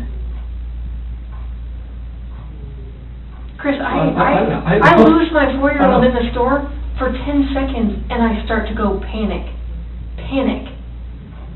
I have not seen any of that from you at all. Help me understand that. I love those girls. I would never do anything just because I haven't shed a tear. Like, you get no, that's weird. Is that weird? Don't look into that like I don't love my kids. Tell me, my explain wife. to me. You're crying with your wife that you're leaving her. Yeah. But you don't cry that your 2 little baby girls. I'm hoping they're still around somewhere. I'm hoping they're still somewhere. Yeah, but you don't have them right now. You're not reading stories to them at night. I know. You're not giving them midnight snacks. You're not giving them their medicine. You're not waking up with them in the morning. I know this. So that should cause you pain. It does cause me pain. But I don't see that. I don't see that. I want to see the Chris that cares. I want to see the Chris that, feels bad about what he did and wants to, get this off his chest and be done with this. And let us find your little girls so that they're not out there in the middle of a field or whatever somewhere. Like, don't do that. I love those girls to death. Then show us that. Show us that. Show us this Chris, not this Chris. I'm not showing you that. I'm showing you the Chris that cares about his girls and his wife. Just because I haven't shed a tear, it shouldn't make you feel like that the love isn't there for them. It's weird. It doesn't make sense to me. I understand that. You have to. I totally see where you're coming from. Trust me, there's nothing. Just because Chris, people can be pushed to the point where they do something that they regret. It happens every single day. I know. But part of what makes you a man is the guy that goes, I really fucked up, but this is what I did, and I'm going to pay for what I did, and I'm going to tell you what I did, and I'm going to be honest about it. Chris, we can keep talking to you once we find these girls, okay? And once we find these girls and your wife, right, no matter how we find them, no matter what condition they're in, we can keep talking to you, and you can tell us, guys, it's not as bad as it looks. And you can say, let me tell you what happened. I was never comfortable with you, Graham, or with you, Tam. I wasn't comfortable yet, but now that everything's known, now that these girls are found and Shanann's found, however they're found, it's okay. We can keep talking to you. Okay? Chris, did Shanann do something to them? No, I don't know. I'm serious. I have no clue. No, you would have known, because they didn't leave the house. Did Shanann do something to them, and then did you feel like you had to do something to Shanann? No, they were at the house when I left. They were there. They weren't there. They didn't leave. They vanished. They were there. The only way they could have left is in your truck. There's no way, because I didn't just throw them in my truck. You know your truck has GPS, yes, right? Yes. Because you told your boss, yes. Hey, I'm going through separation, or maybe staying yes. at a friend's house, whatever. You know that thing pings every 10 seconds? Yep. So we will know exactly where you went. And your company's giving that to us. I know. Okay. Are we not asking the right questions, Chris? You're asking all the questions. What are we not asking you right? What are we doing wrong? You're not doing anything wrong.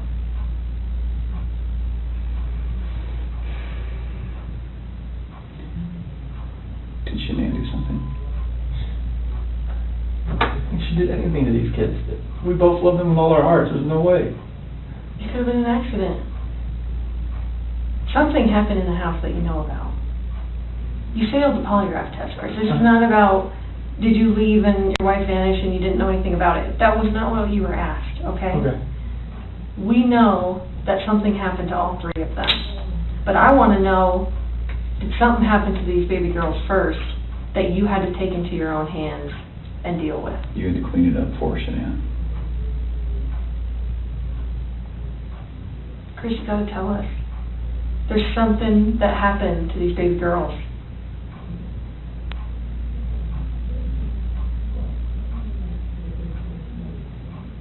Look at them. I know.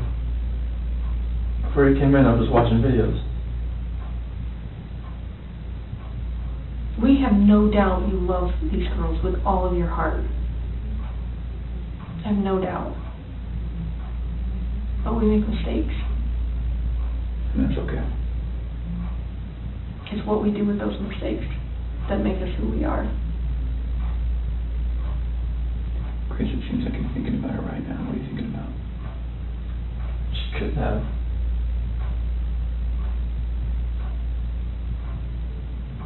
I feel like you cleaned up for her. I feel like that's the type of guy that you are.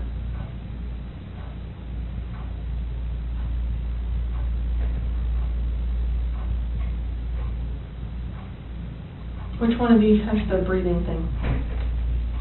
Well, they both have inhalers, but she has the EOE. Encephalitis esophagitis. Did she have problems breathing?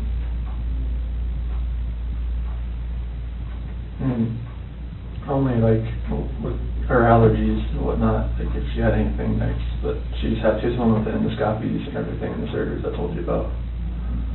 Do you think she had trouble breathing that night? And Shanann freaked out?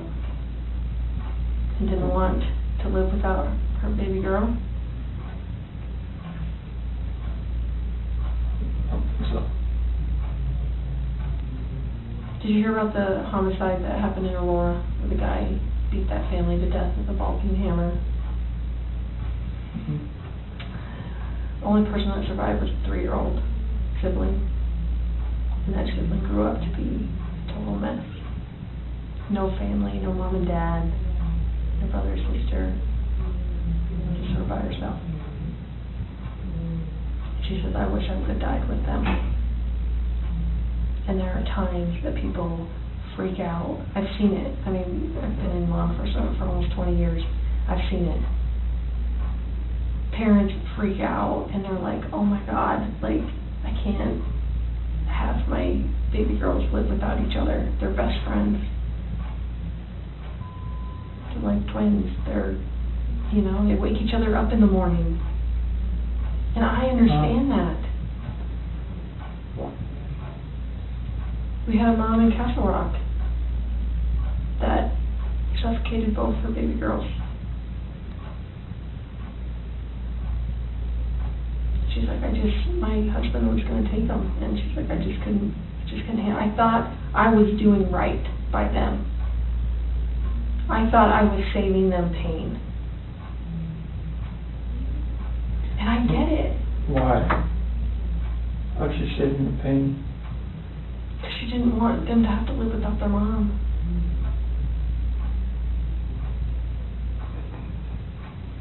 Chris, this is a weight that's going to be on you for the rest of your life until we resolve it tonight.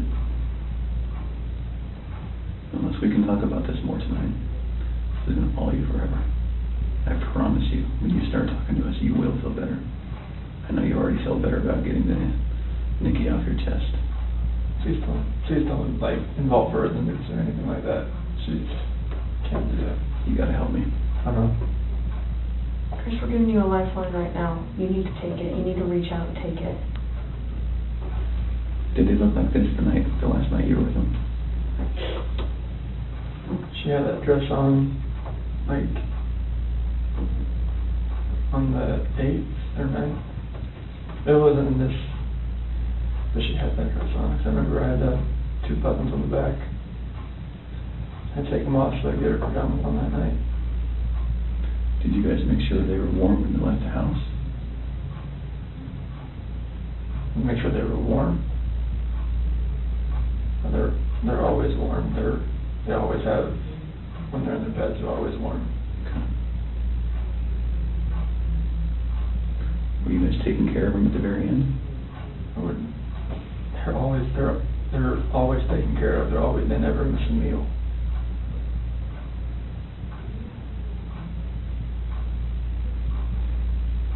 Chris, you took them out of the house with their blankets and their animals.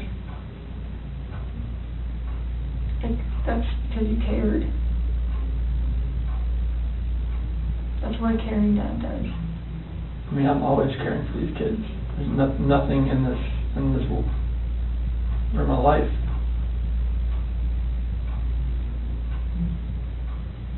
I believe that.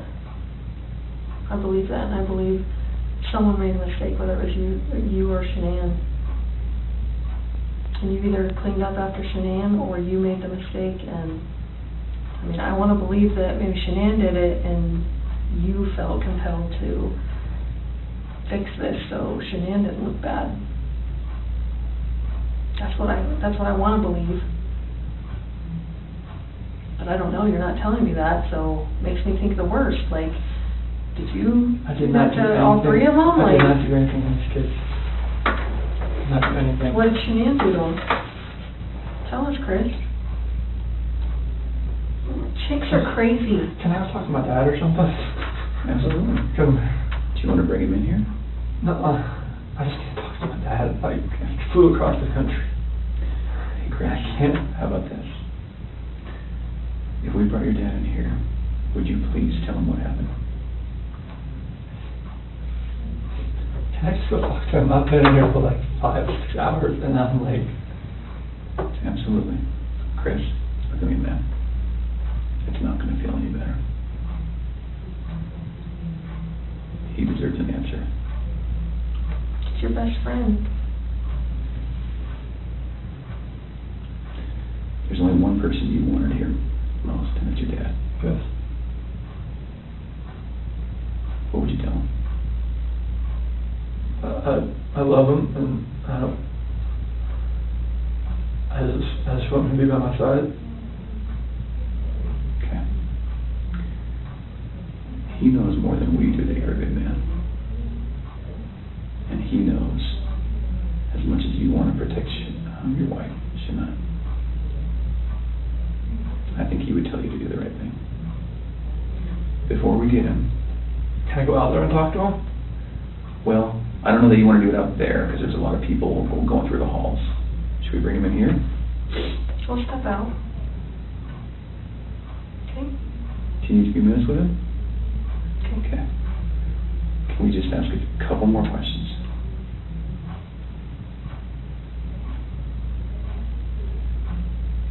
It seems like you're about to get it off your chest.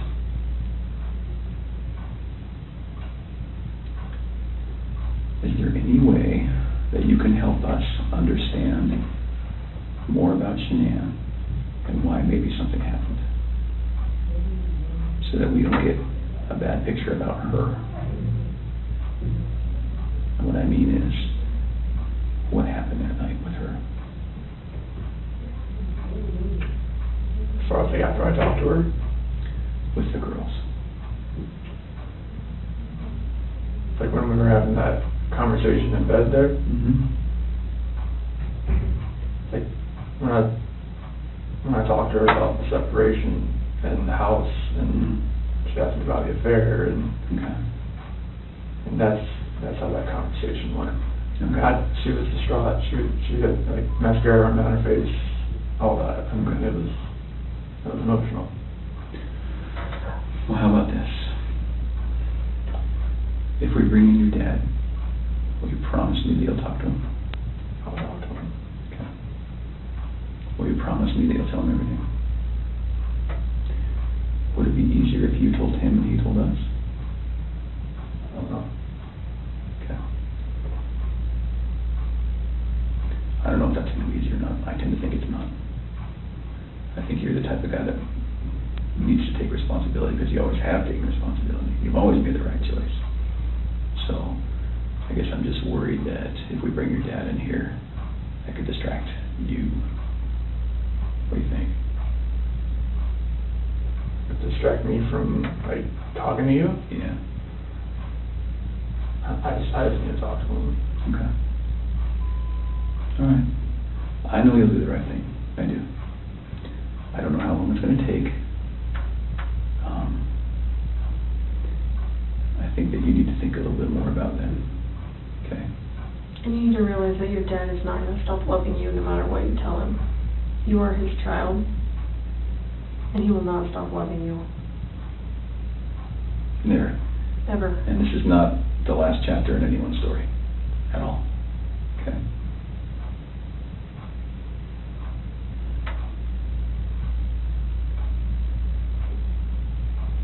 He's been here the whole time. You know, he didn't want to leave you. Have you ever seen, sometimes when an animal's owner dies, they stick around forever? I think that's your dad.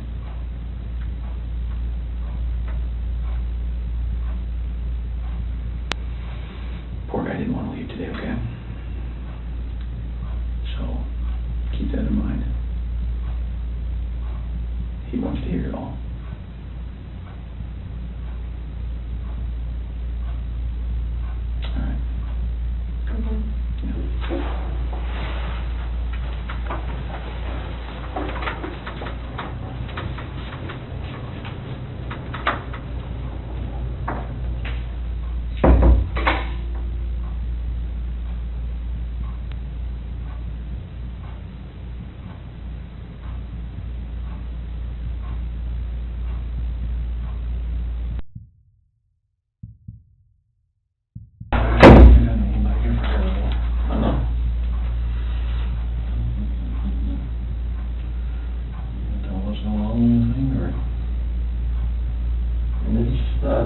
Polygraph failed it. Yeah, because there's too much emotions. So, I mean, they're not going to let me go.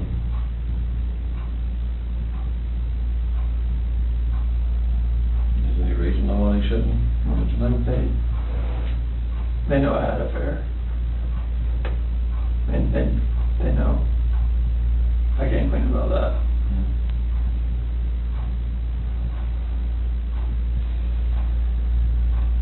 They know you had an affair.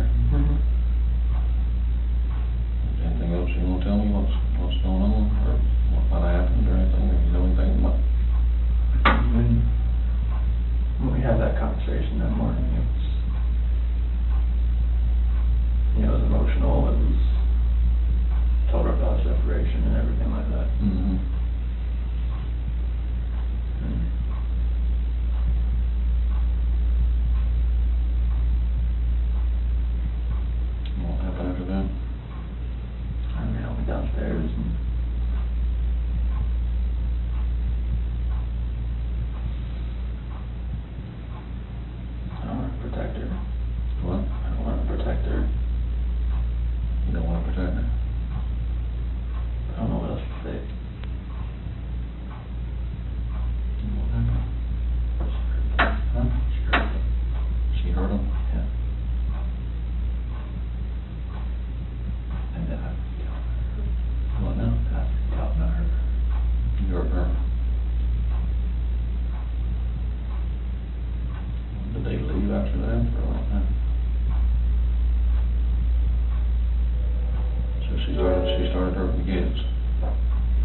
me talking to her about that. Talking to her about separation and everything, about, like, she lost it. I don't know, like, what else to say, like, I freaked out.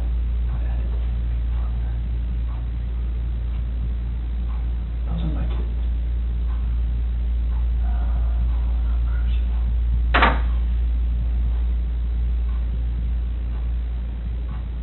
So she, and it's not that one time, you were leaving the place and going to work. And she freaked out over the separation and everything.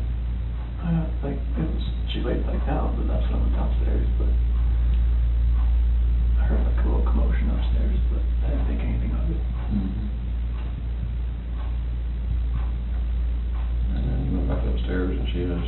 Never, I could see, like, she was not choking her, or did she kill her? They're blue. Both of them? Yeah. She choked both of them to death. I freaked out at the same thing.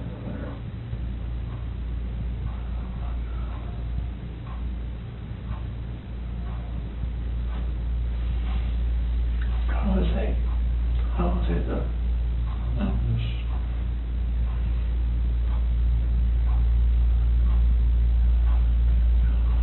I couldn't, like, call cops about it. So when you do all the bodies off or something? I mean, I didn't know what else to do. I freaked out. I didn't know nothing else to do. I didn't know what to do. So she killed Lucy C. and Bella, choked them to death.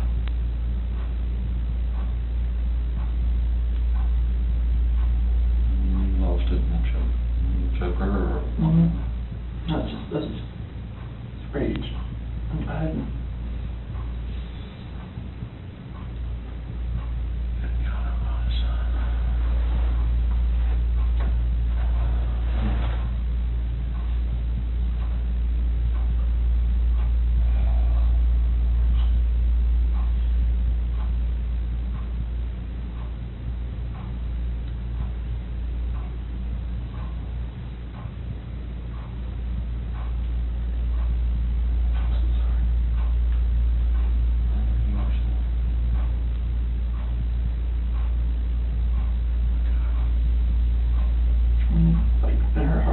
She knew about the affair. She just was waiting for me to say something and for me to deny it again. I think she just lost it. That's when she went off and told her about it. That's when the crying like happened and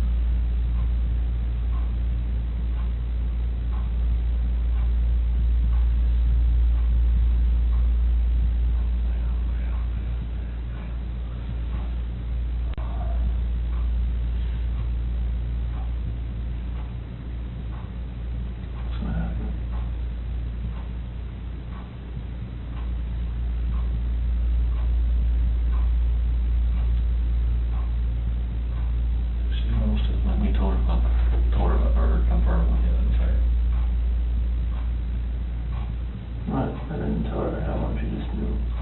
She just knew. I could deny all I want, she just knew.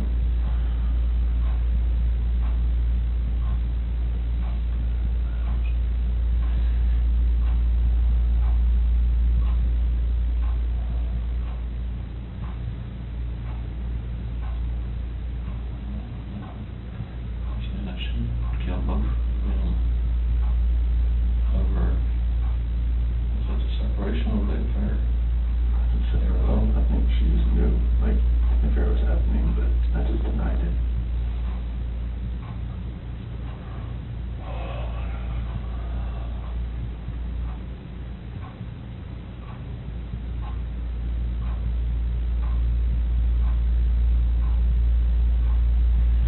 Don't you told her before on that about separation? But, you know, she was hoping we'd go to counseling or something.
She lost a little separation. Pretty much known the affair was going on, but we just profusely denying it. I never did. I had told her, but she more or less knew something was going on. She actually killed both her children.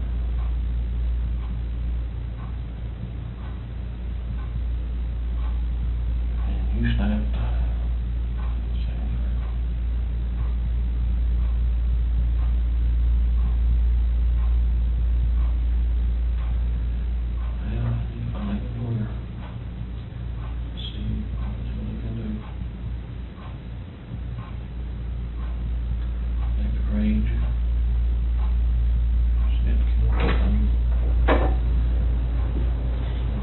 What's that? Is it okay? I'm sure.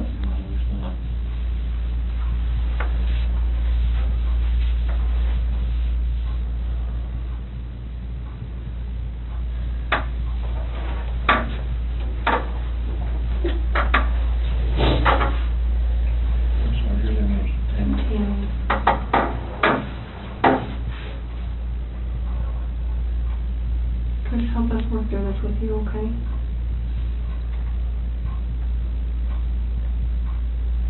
Will you tell us what you told your dad? After that conversation, Water, I think, something. no, it's fine. Yeah. After that conversation we had, and she accused me of the affair, and she, in her heart, she knew what was going on. And she knew about the dinner the other night. It was too much for just me. She knew about what now? When I told her I went to a Rockies game, I went out to bed.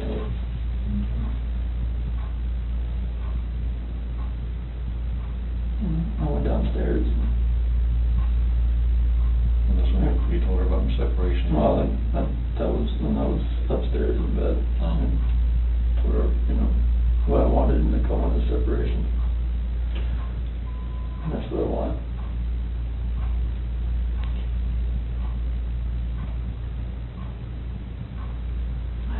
I went downstairs and started packing up a few things. And I heard a couple of things upstairs, but I didn't think anything of it. I continued to just, my own thing and get ready to get everything packed up.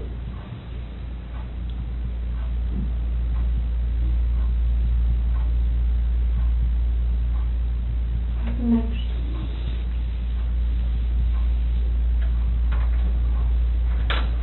I went upstairs and I was going to talk to her again. And I saw on the monitor, Bella's covers were like pulled off and she was just laying there. She was just hot.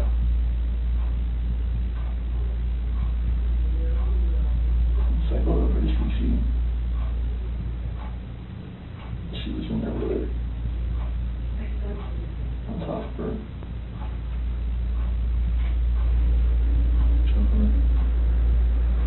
Freaked out.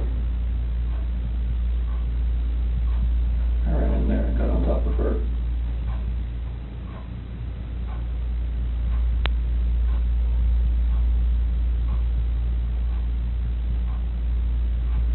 What'd you do?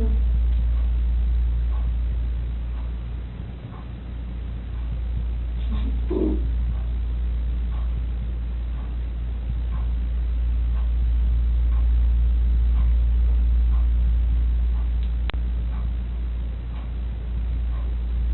Those are my babies.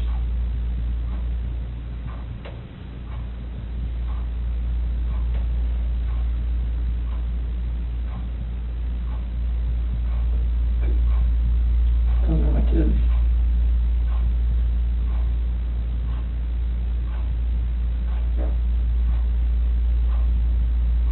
What happened? Nothing to hurt. Who she knew?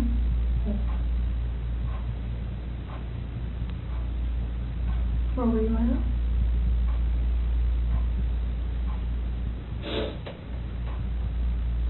Right there.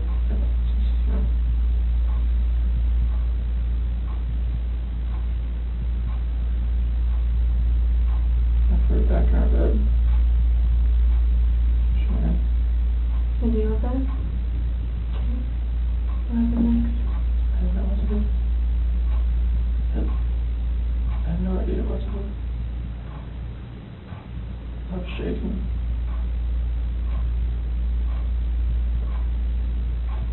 Like both my kids are blue and they're gone.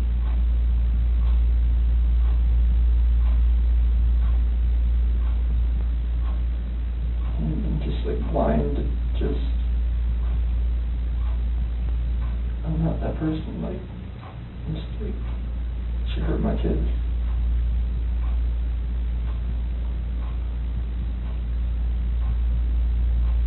Like I had to do the same thing to her.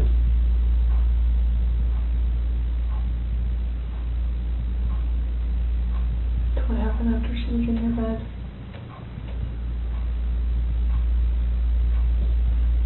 And there, I didn't know what to do. It was,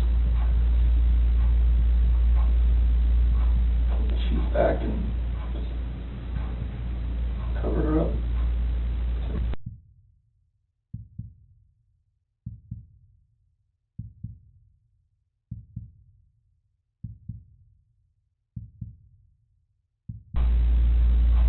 Didn't know what to do.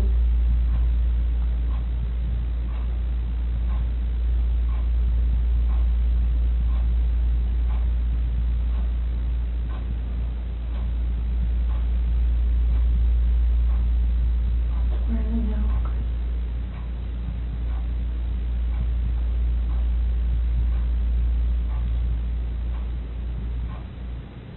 To find your babies.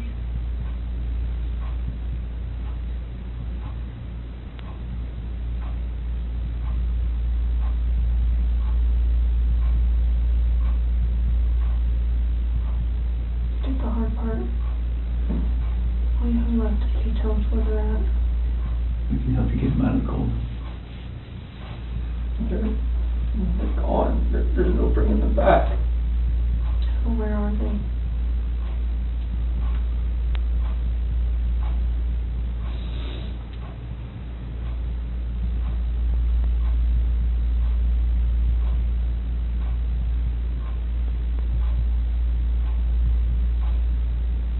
At that first location I went to that day. Where at? That's 3319.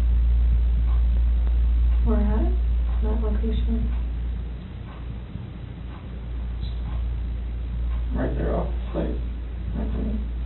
How did you pick that site? First site I was supposed to take them there.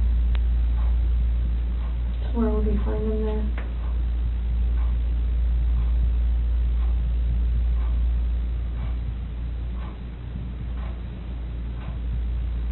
I didn't know what to do.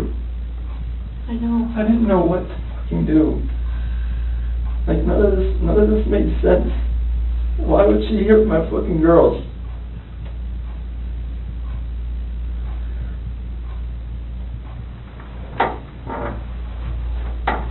So Chris, are they in something? Are they under the ground? Like,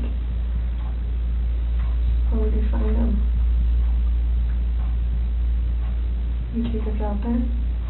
There's no way I want to go out there. I mean, I will if you want me to. I don't want to go.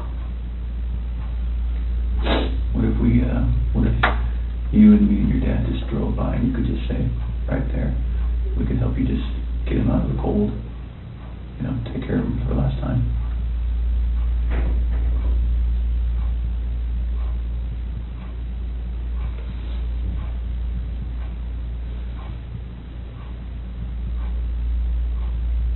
I'm sorry.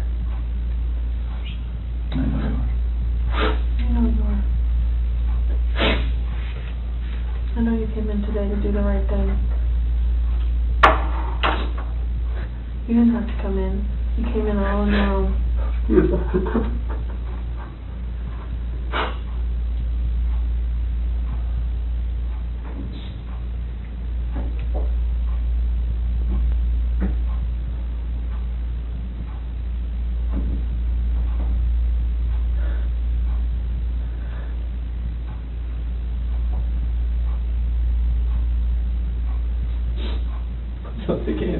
Huh? She says, please don't think anything less than me. Tell my dad.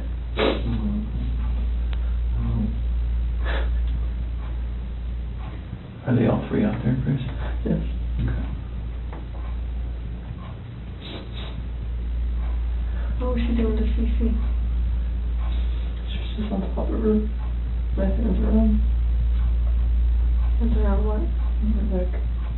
You saw it? I saw it on the monitor. Okay. That's why I ran in there. What'd she say? Threw her off and saw Cece was already blue. It's not moving. And just that blind rage, I just did the same thing to her.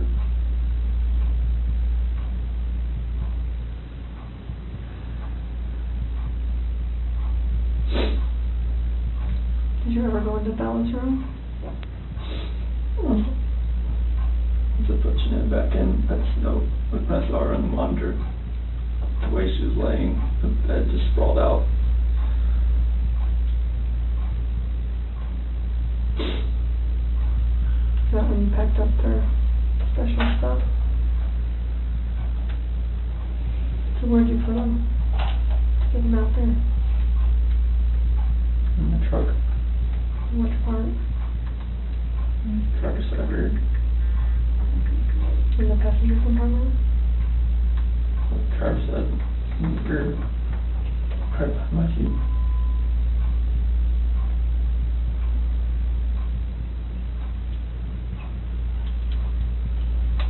What were you thinking on the way out there? There's, and the babies are gone. And I put my hands around my wife's neck and did that same thing.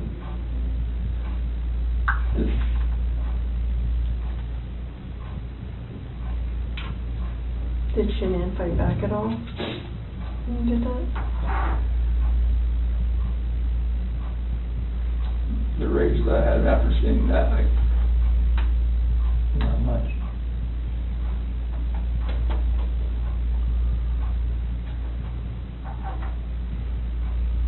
How do you know Shanann was dead? Smooth.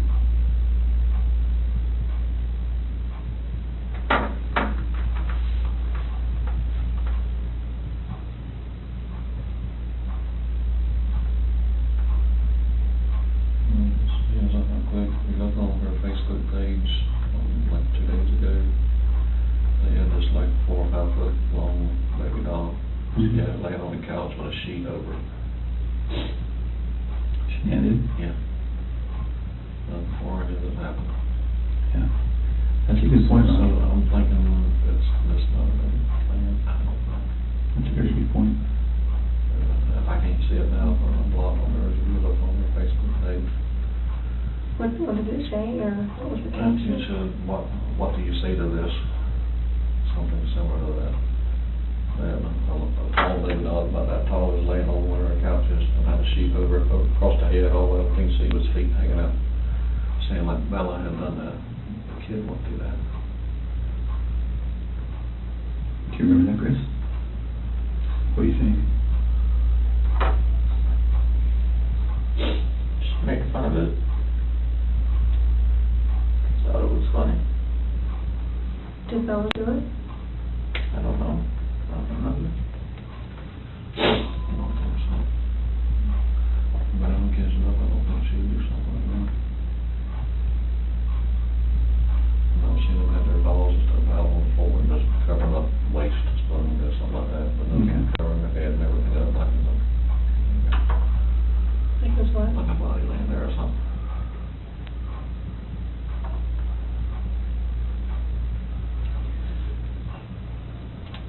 It sounds like kind of, I'm sorry, I lied to you. Continue. I mean, you knew what was going to happen. Mm-hmm. You stayed for a reason. Chris, you're a good man. I'm not a good man. Well, you stayed. You wanted to talk. You knew it was going to be hard, and you still stayed. That's what a good man does. Stayed here for 6 hours and 11 minutes before. Just staring you in the face. I'm glad you did. I can see when that rage would come out and see a bunch of kids dead. You don't know. You don't know when you look at you come out and see it move.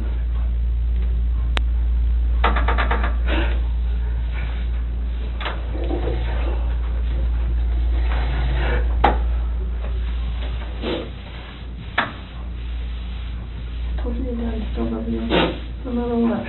How could you let someone kiss the body?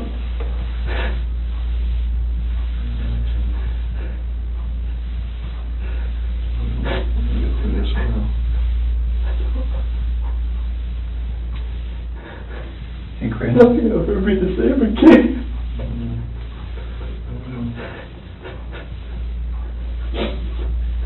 When you came in, was your wife on top of her right when you came in? So you saw it in person? I saw the monitor, that's why I rushed in. So I went in there to talk to her again. And when you came in, she was right there on top of She you? was right there. Okay. Her hands on her throat. She didn't know what to do.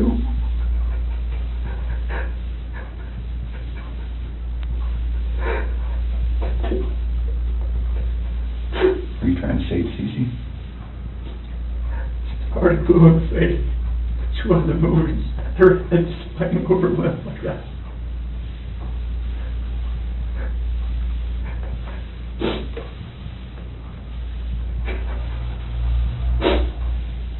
So where did you put them out there, Chris? That's really important.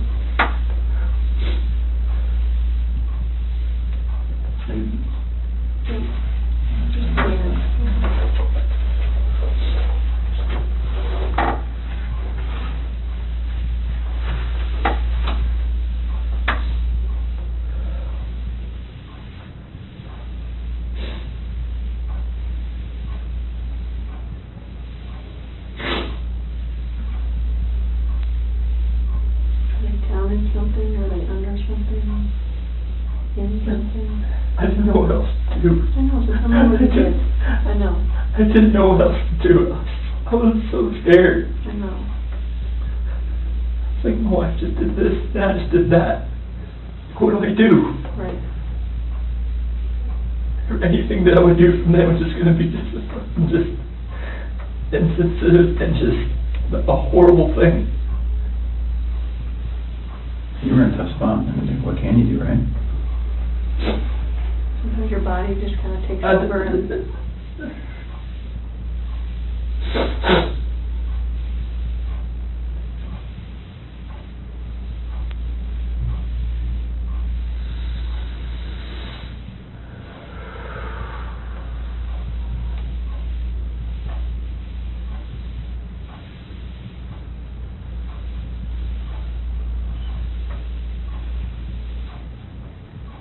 So I'm looking at your dad here.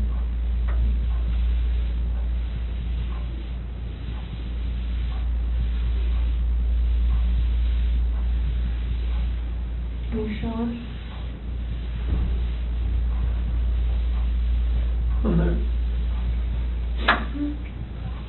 What's going to happen? We're going to help him get out of there. Do you Like, what? Would you prefer that maybe one of your coworkers? Oh my God, no. Okay. I cannot have that.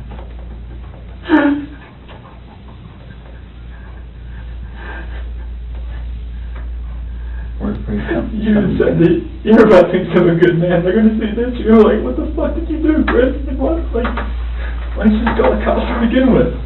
Well, they weren't in your shoes. They don't know. I know. They weren't living your life. I know, but still, it's like... People are going to... I can never,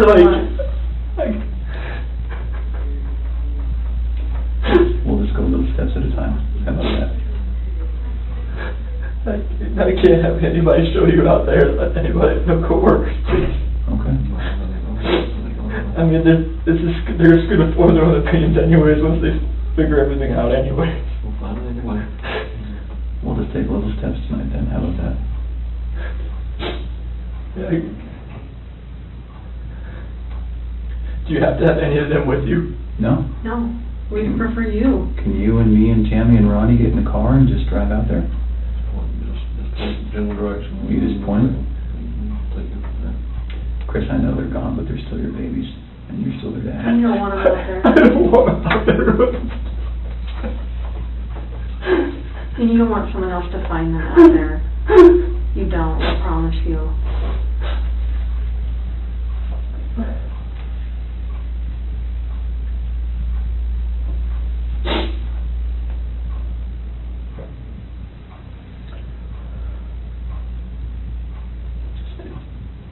Take us.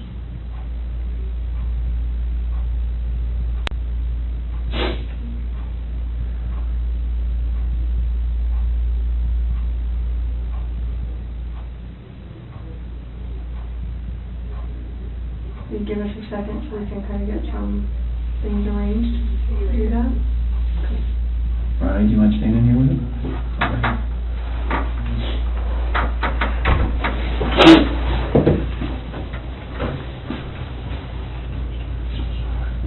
What the fuck is this?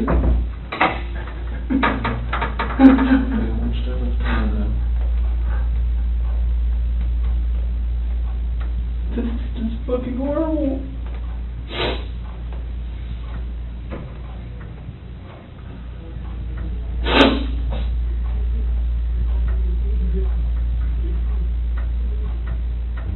The problem is I don't even know if they believe me or not.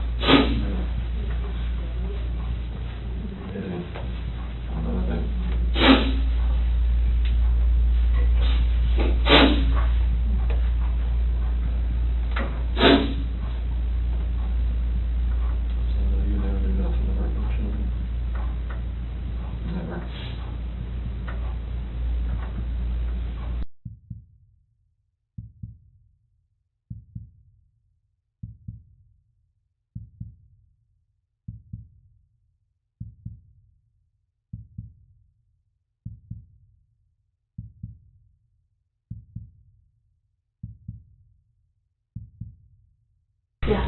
I'm gonna have to text my daughter after I go to my house before my wife finds out. This ain't gonna be on the news anytime soon, or is it? No, not tonight. I can't imagine it's not now. I mean, I don't really have much say in that, but I can't see that. Do you want me to take you out to the lobby and you can go to the bathroom and then text your wife and stuff, talk to them? You might want to go outside. Yeah, I'm gonna go outside. Just watch the press people around. Yeah, I'll see people out there while I go. You want to take your water with you? Yeah. We're going to try to do our best to make sure that we don't stand to gain anything by broadcasting any of this. That's not what law enforcement is ever really about. So we're going to try our best to handle that as discreetly as possible, but they're pretty good at what they do too. So I'm not from around here neither, are you? I've only been here a few years. Okay. Yeah. I'm going to find a lawyer or something for, not a public defender, but somebody else. We can talk about that later. Yeah. Get your phone. You got it? Okay. Let's go this way. All right, we'll stop.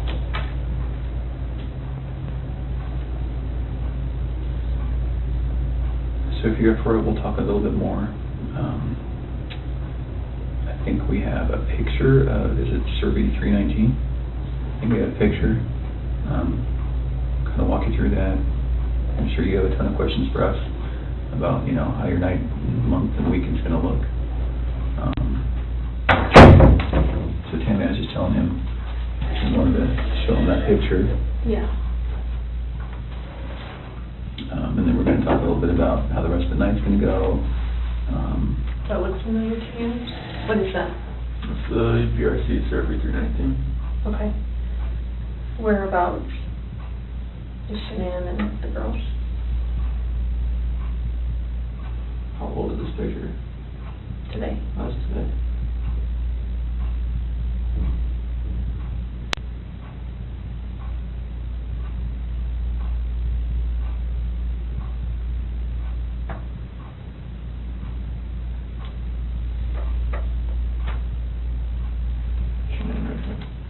Okay, can you mark it for me? Yes.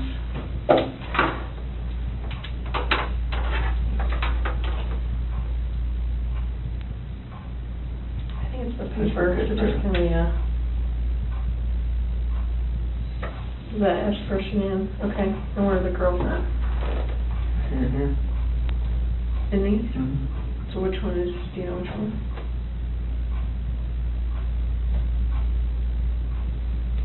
Are they in the tanks? Can somebody who doesn't know what they're doing open those? Okay, it's easy to open them. What's in the tanks? It's a mixture of oil and water.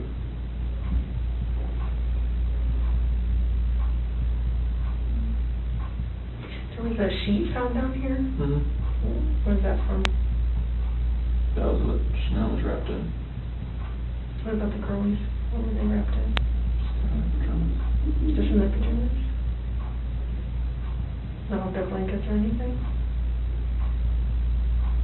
Where did their blankets and toys and stuff go? Probably blew away in the wind or something right here. Where did you set them or put them? It was right here, but So how did you dig this out? I'm assuming that's under dirt. How did you dig that? it's a shovel in the back of my truck. That's what I always have. It's like a work shovel? Is it still there?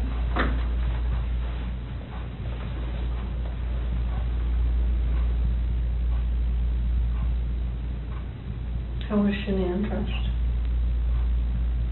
Shirt and underwear. So was she got into bed with? Do you remember what color her shirt was or her underwear? I think her shirt was either black or gray. Underwear was probably blue.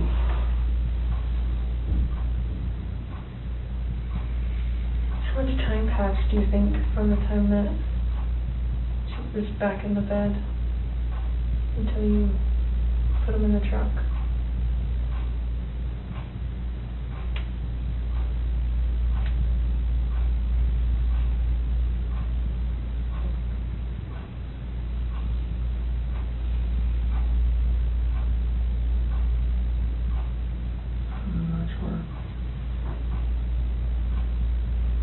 Are we talking minutes, hours, something else? From when I left the house. No, like from when you got her into bed to when you put them in the truck.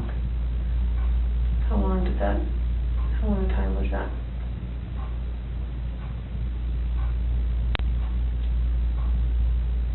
So like from when pushing her in my truck, from the bed to the truck. Yeah, from your master bed to the truck, yeah. Minutes. Okay. Because you talked about covering her up or something. Yeah. And the sheet.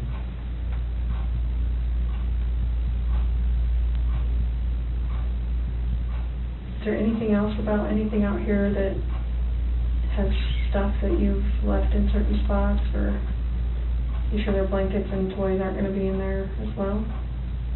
Not because it was right here with their sheet.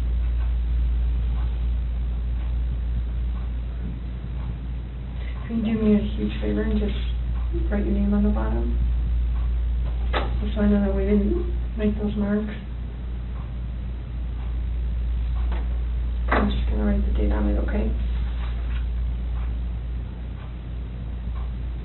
8/15/18 at 5:56. Was she wearing, was your wife wearing any shorts or pants or anything, just underwear? Okay. Do you remember what they look like? Blue. Okay. Okay. And the girls, do you remember what their pajamas were?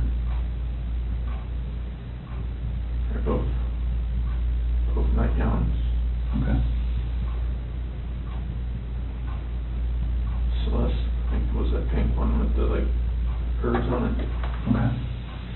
I think Bella's was their unicorn or the leaf on it or something. Okay. So it sounds like, I mean, it feels like to me, now we know pretty well how to go get them. Is there anything else we need to know?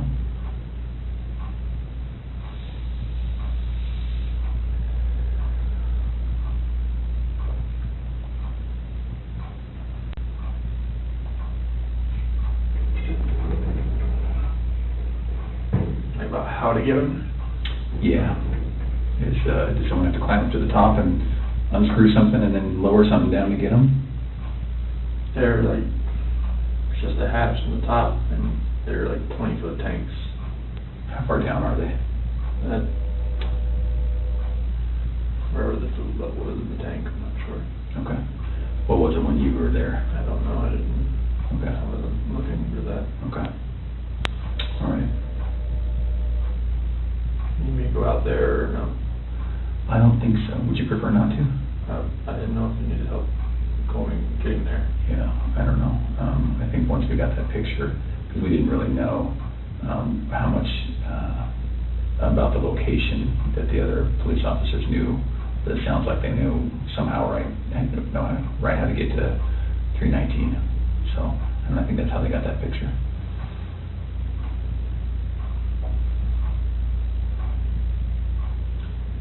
Does your nanny cam?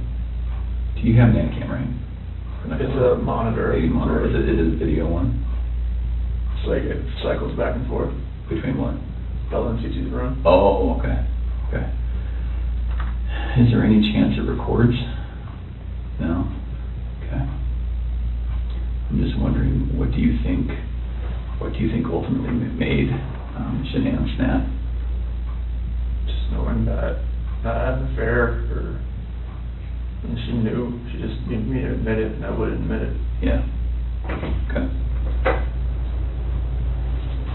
So we just started talking about, I asked him if there's any chance that the nanny cam could have recorded Shanann doing what she did.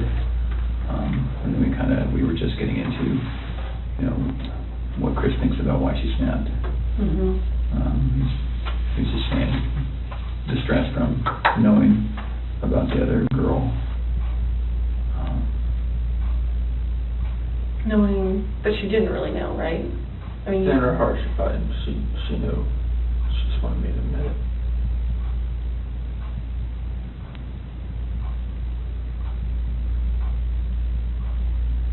Can we talk about a couple tough things?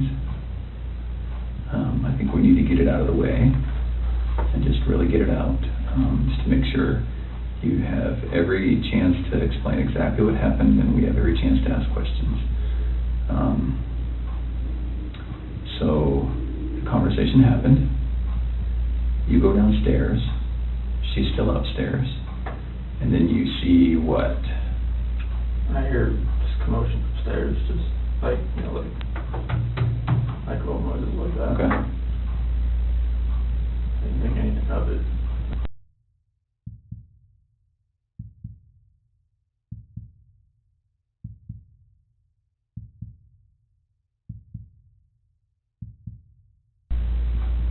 So I go back up and just talk to her again, maybe real fast. And go into their room, her master bedroom. She wasn't in there. Okay, you went there first? Yeah. And why did you go up again? Just to go up and talk to her again. Okay. So it's not as though that noise made you run up, you just stopped? No, I didn't. Okay. Didn't Okay. grab anything to register with me for that. I just looked in the monitor and it was on Bella. And where is the monitor? Where's the screen that you look at? Is it up or downstairs? It's upstairs. Okay, so you go upstairs, look at the monitor. Yeah, everything's right beside the bed. Oh, your master bed. Okay, Yeah, all right. beside the bed. So she's not in her bed. It's still right there. Okay. If you want to look at it. And it was on Bella. Her covers were pulled back. She was just sprawled out laying there. And then it cycled over. So like a 3, 4, 5 second interval between when it cycles from room to room. And it cycled over to Susie's room. And that's when I saw her on top of her. That's when I ran in. Okay. So can we talk about, again, it's very, very hard to talk about, but it's good to make sure that we understand. We don't want anything to be incorrect or inaccurate or anything like that. Was your wife on top of Cece?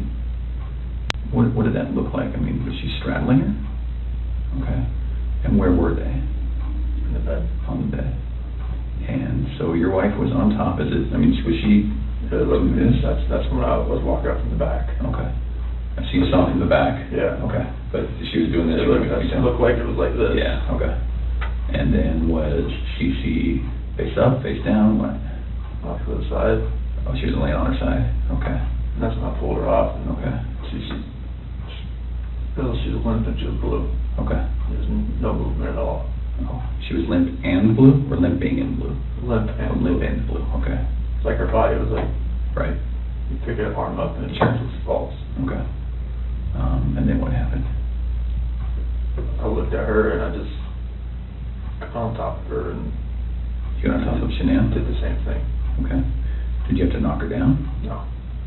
She was already on the ground?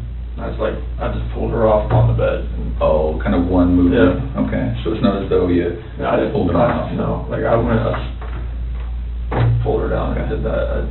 I didn't know. I lost it. Sure. So Shanann was laying on the ground? On the bed. On the bed? Yeah, like when she was on top of the seat, I saw what was happening. I pulled her and went down. I was on the bed. How big was the bed? What kind of size is it? Full, clean, you know? I think it's probably a queen of some sort. Okay. I have a picture of it somewhere, I think.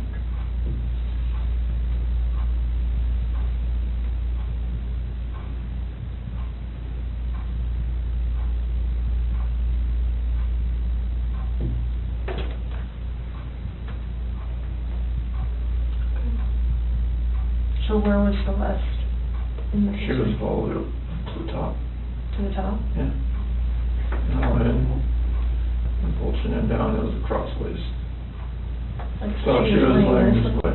As I was.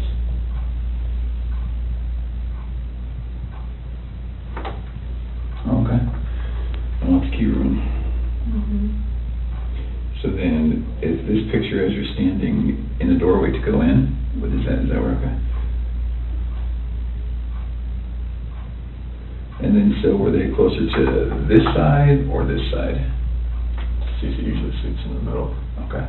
And then, so your wife was right on top of her, you could just see that. And then did you pull her this way or that way, or? So to her head was on this side. This matter comes on for a first appearance. Mr. Rohr, correct me if I'm wrong, but formal charges have not been filed yet? That's correct, Your Honor. The defendant was arrested. Formal charges have not been filed.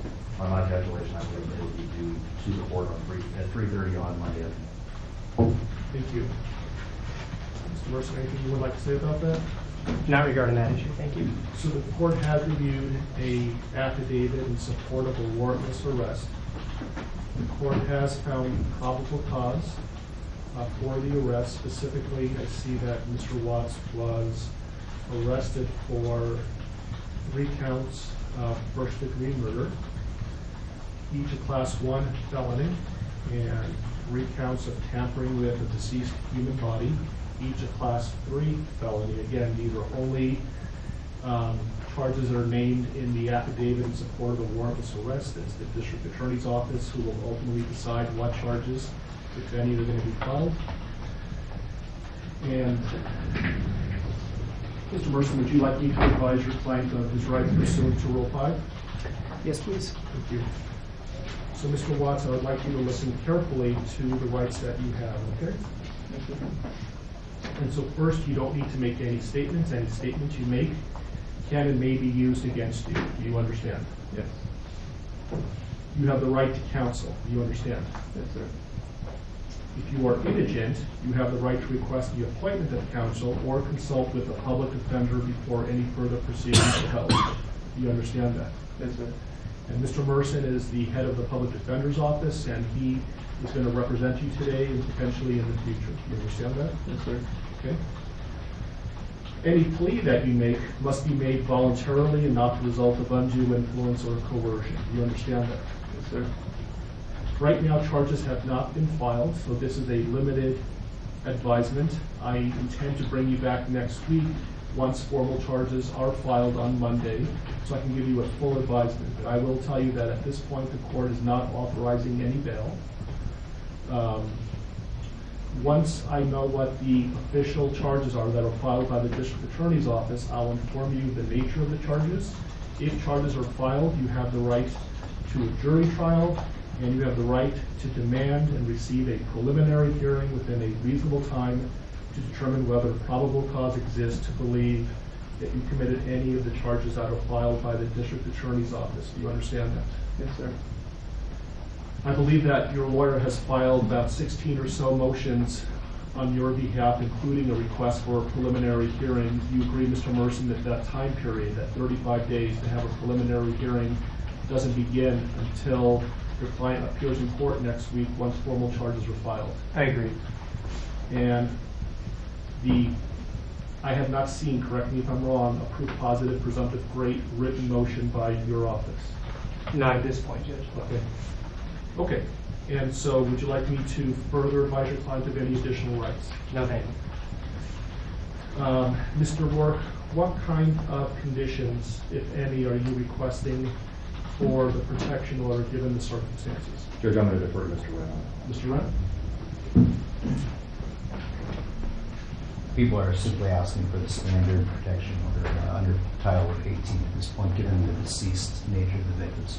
And I assume based on the no bond hold, the issue of possessing or having access to or control over a firearm or any ammunition is a non-issue until and if bond is authorized. That's correct. Thank you. So, Mr. Watts, I am going to issue a protection order pursuant to Colorado Revised Statutes 18-1-1001. It's going to state that you not harass, molest, intimidate, retaliate against any witness involved in this case. Do you understand that? Yes, sir. If you were to violate the mandatory protection order, it's a Class 1 misdemeanor. Do you understand that? Yes, sir. And could we talk about some of them? I realize that things are happening very quickly. Motions were filed today. There hasn't been a lot of time to object or to file responses. Mr. Merson has filed a number of motions, some of which potentially may be time sensitive. My intention is for the parties to come back to court next Tuesday so I could advise Mr. Watts of his formal charges that are filed no later than 3:30 on Monday. So I'm not sure if I'm going to be requiring the prosecutor to file a response between now and Tuesday, or whether we can resolve some of these issues now. For example, the preservation of certain evidence, like police notes, handwritten notes, like touch DNA evidence, things of that nature. Your Honor, I think we can address some of these pretty quickly, but certainly not all of them. We would be asking for time to file a written response to some of them. Yeah, I'm just concerned about the time that elapses between now and Tuesday, and I want to make sure that the evidence that's being requested to be preserved is preserved. Understood. So, for example, can you, any objection for me to order that all law enforcement, both state and federal, that were involved in this case, preserve their handwritten notes? Any objection to that? No. So I will grant that request. Did you read Mr. Merson's motion with regard to touch DNA? I believe that was filed under seal, and I have not seen it. It was suppressed, so they should have had access to it. Gail, Christy, could we print out a copy for Mr. Red? Again, I appreciate the fact that this happened very quickly, and so let me get you a copy of that, a hard copy of that, and then you can review it and let me know what your thoughts are. Is there an autopsy that's scheduled to be conducted in the near future? Not yet. It was a 16. 16? Yes. And while we're waiting, Mr. Merson, I noticed that... Actually, I'm sorry to interrupt, Judge. It was D17. D17? Yeah, sorry. So I see that your motions are numbered, but I'm missing 9 through 15. Yeah, I basically counted them and then started off. There were some other people in my office that had filed those other pleadings and not numbered them. I just want to make sure I'm not missing something. I don't think you are. I think many of them concern the media issue. On the way over here, the deputies advised the court had already ruled on that. So to a certain extent, some of that is moot. But if we are going to take a D17, in light of the fact that the affidavit is still sealed, I would ask that the court seal the courtroom and just allow the parties to argue that, because it will require me to talk about information in the affidavit. Well, why don't we give Mr. Wren an opportunity and let me know whether, without talking about the substance, whether he has an objection or not. It's really more of putting the prosecution on notice than anything else. Why don't you read it first and let me know what you think.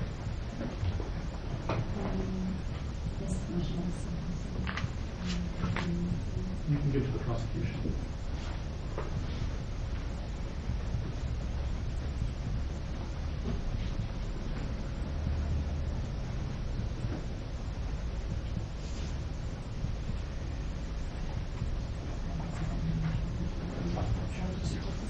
Steve.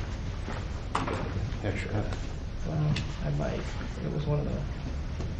So, I did add the house to this, so the D17 will have the house on it as well. But that's the gist of it. At this point, I'm concerned about whether or not it's not. It's been released by law enforcement. Okay. When was that? Late last night. Okay. All right. And I guess that part of the motion would be voted this morning. Mostly concerns what's in this motion. So, okay. If I could take a moment to read this. Mr. Mercer, anything on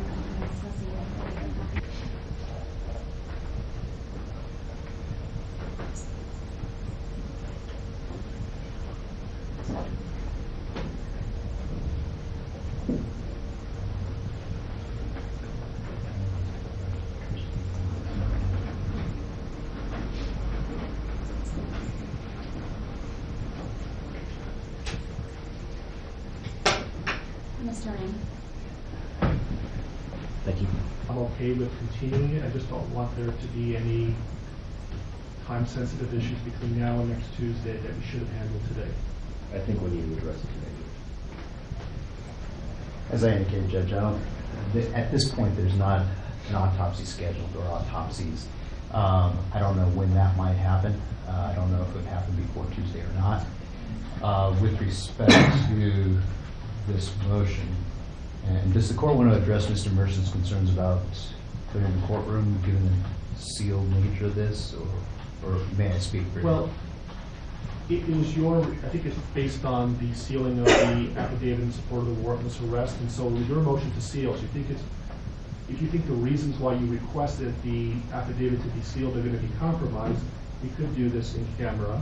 If you believe it's not, then we can talk about it publicly.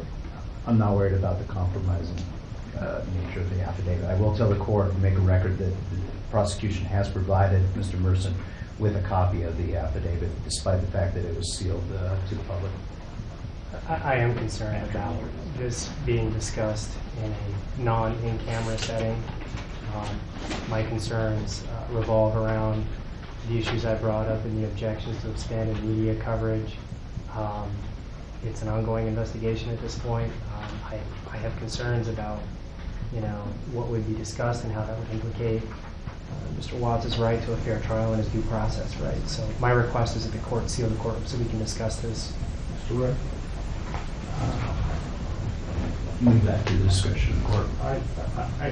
It seems to me, based on everything I've heard, that the affidavit is going to be released at some point. It was the prosecution who requested the sealing of the affidavit. They're not concerned about this being compromised, the investigation being compromised. And so I think we can talk about this publicly. Mr. Wright? And when you say talk about this, are we still talking about yes. D17, yes. Which was also filed under seal? Yes. So with respect to paragraph number 3, Judge, our concerns relate to the way this is worded. As the court knows, the pathologist goes through a very extensive process when conducting an autopsy, much of which is governed by statute.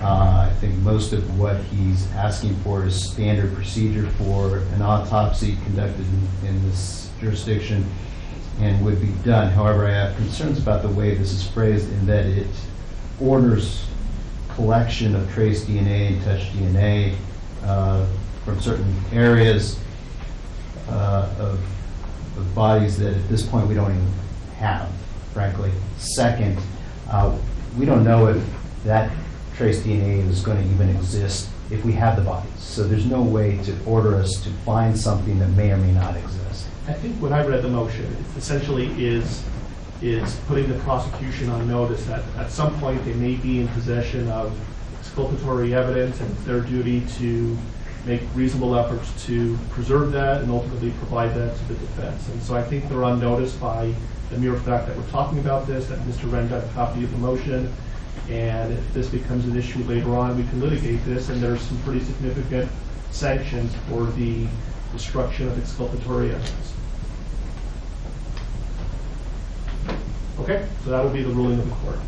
Your Honor, may I ask one clarifying question? Because the way that the motion is titled talks about the collection of touch or trace DNA at 2825 Saratoga Trail, as well as during the autopsy, but the body of the motion does not.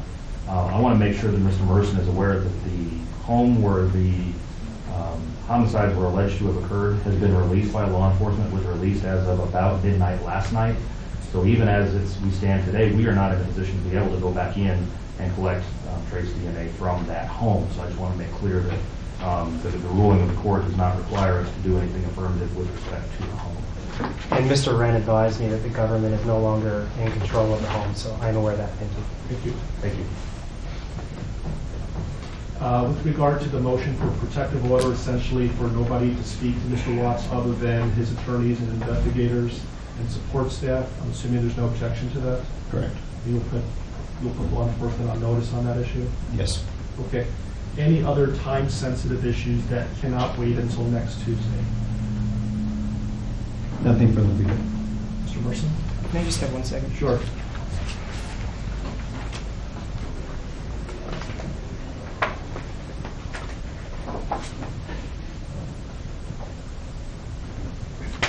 Nothing further. Thanks, Judge. Okay, and I would just respectfully ask that if you file anything between now and next Tuesday, certainly into the future, if you could advise your office of this, if there's more than one lawyer working on it, please number every pleading that's filed, and for the prosecution as well, maybe you can use letters. And that way I know that I'm not missing something. That would be wonderful. Yes. Okay, so we'll see, we'll pick a time next Tuesday. I know everybody's really busy. I just had some time open up. And so what's a convenient time for everybody to be here? I'm also going to be asking if there's victim rights compliance today and see if there's a more convenient time for whoever the victim rights representative is.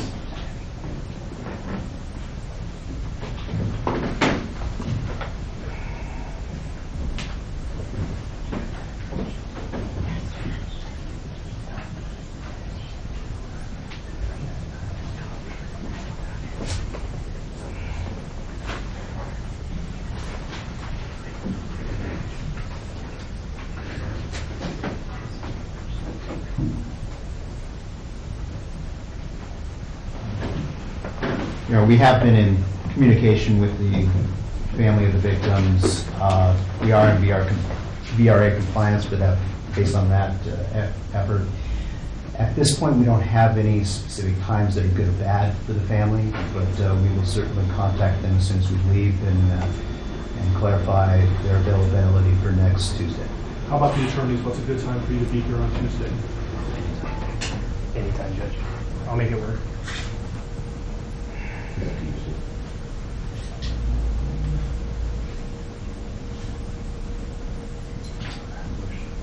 The motion's hearing in Division 12 at 2 o'clock. That'll probably last an hour. Otherwise, I'm free. About 10 o'clock. That's fine. Okay. So the plan is next Tuesday, 10 o'clock, we're going to know whether the prosecution files formal charges or not, and the deadline for that would be Monday at 3:30. I will give Mr. Watts a more detailed advisement, and then we'll decide what the next step is going to be. Does that work for everybody? Yeah, one more thing. Yes. I would just ask the court order that the prosecution give the defense notice as to if an autopsy is to be scheduled, when that is scheduled, so that we can file the appropriate motions. I think you can appreciate why we would want notice of that. Yes. Any objection to that? Not as to the notice issue. Yeah, I'm not going to be ordering that they, at this point, I'm not ordering that they be allowed to be present during the autopsy. Why don't we say 48 hours notice? Is that reasonable? Yes, and if I learn that information over the weekend, I'll email Mr. Merson. Okay with you, Mr. Merson? That's fine, thank you. They wouldn't do the autopsy over the weekend, though, would they? No, I don't believe so. They would? They're going to try to get it done soon. So 48 hours is probably not going to do it. Because they make their decision. We've all certainly seen autopsies scheduled less than 48 hours after the bodies are recovered. So we will do our best to comply with the notice requirements as soon as we learn the information. Who would be making the decision on when to perform an autopsy? The coroner's office. So can you communicate with them that there's an order that that there would be 48 hours notice, and if they, for whatever reason, can't comply with that, you'll let Mr. Mercer know. Is the court ordering that the autopsy not be conducted earlier than 48 hours after the recovery of the bodies? No. Okay. What I'm saying is I'm ordering that you notify the coroner that there's an order that Mr. Mercer is entitled to 48 hours notice, and if they are intending to perform the autopsy sooner than that, they need to let you know before it starts so you can give Mr. Mercer reasonable notice. Yes, sir.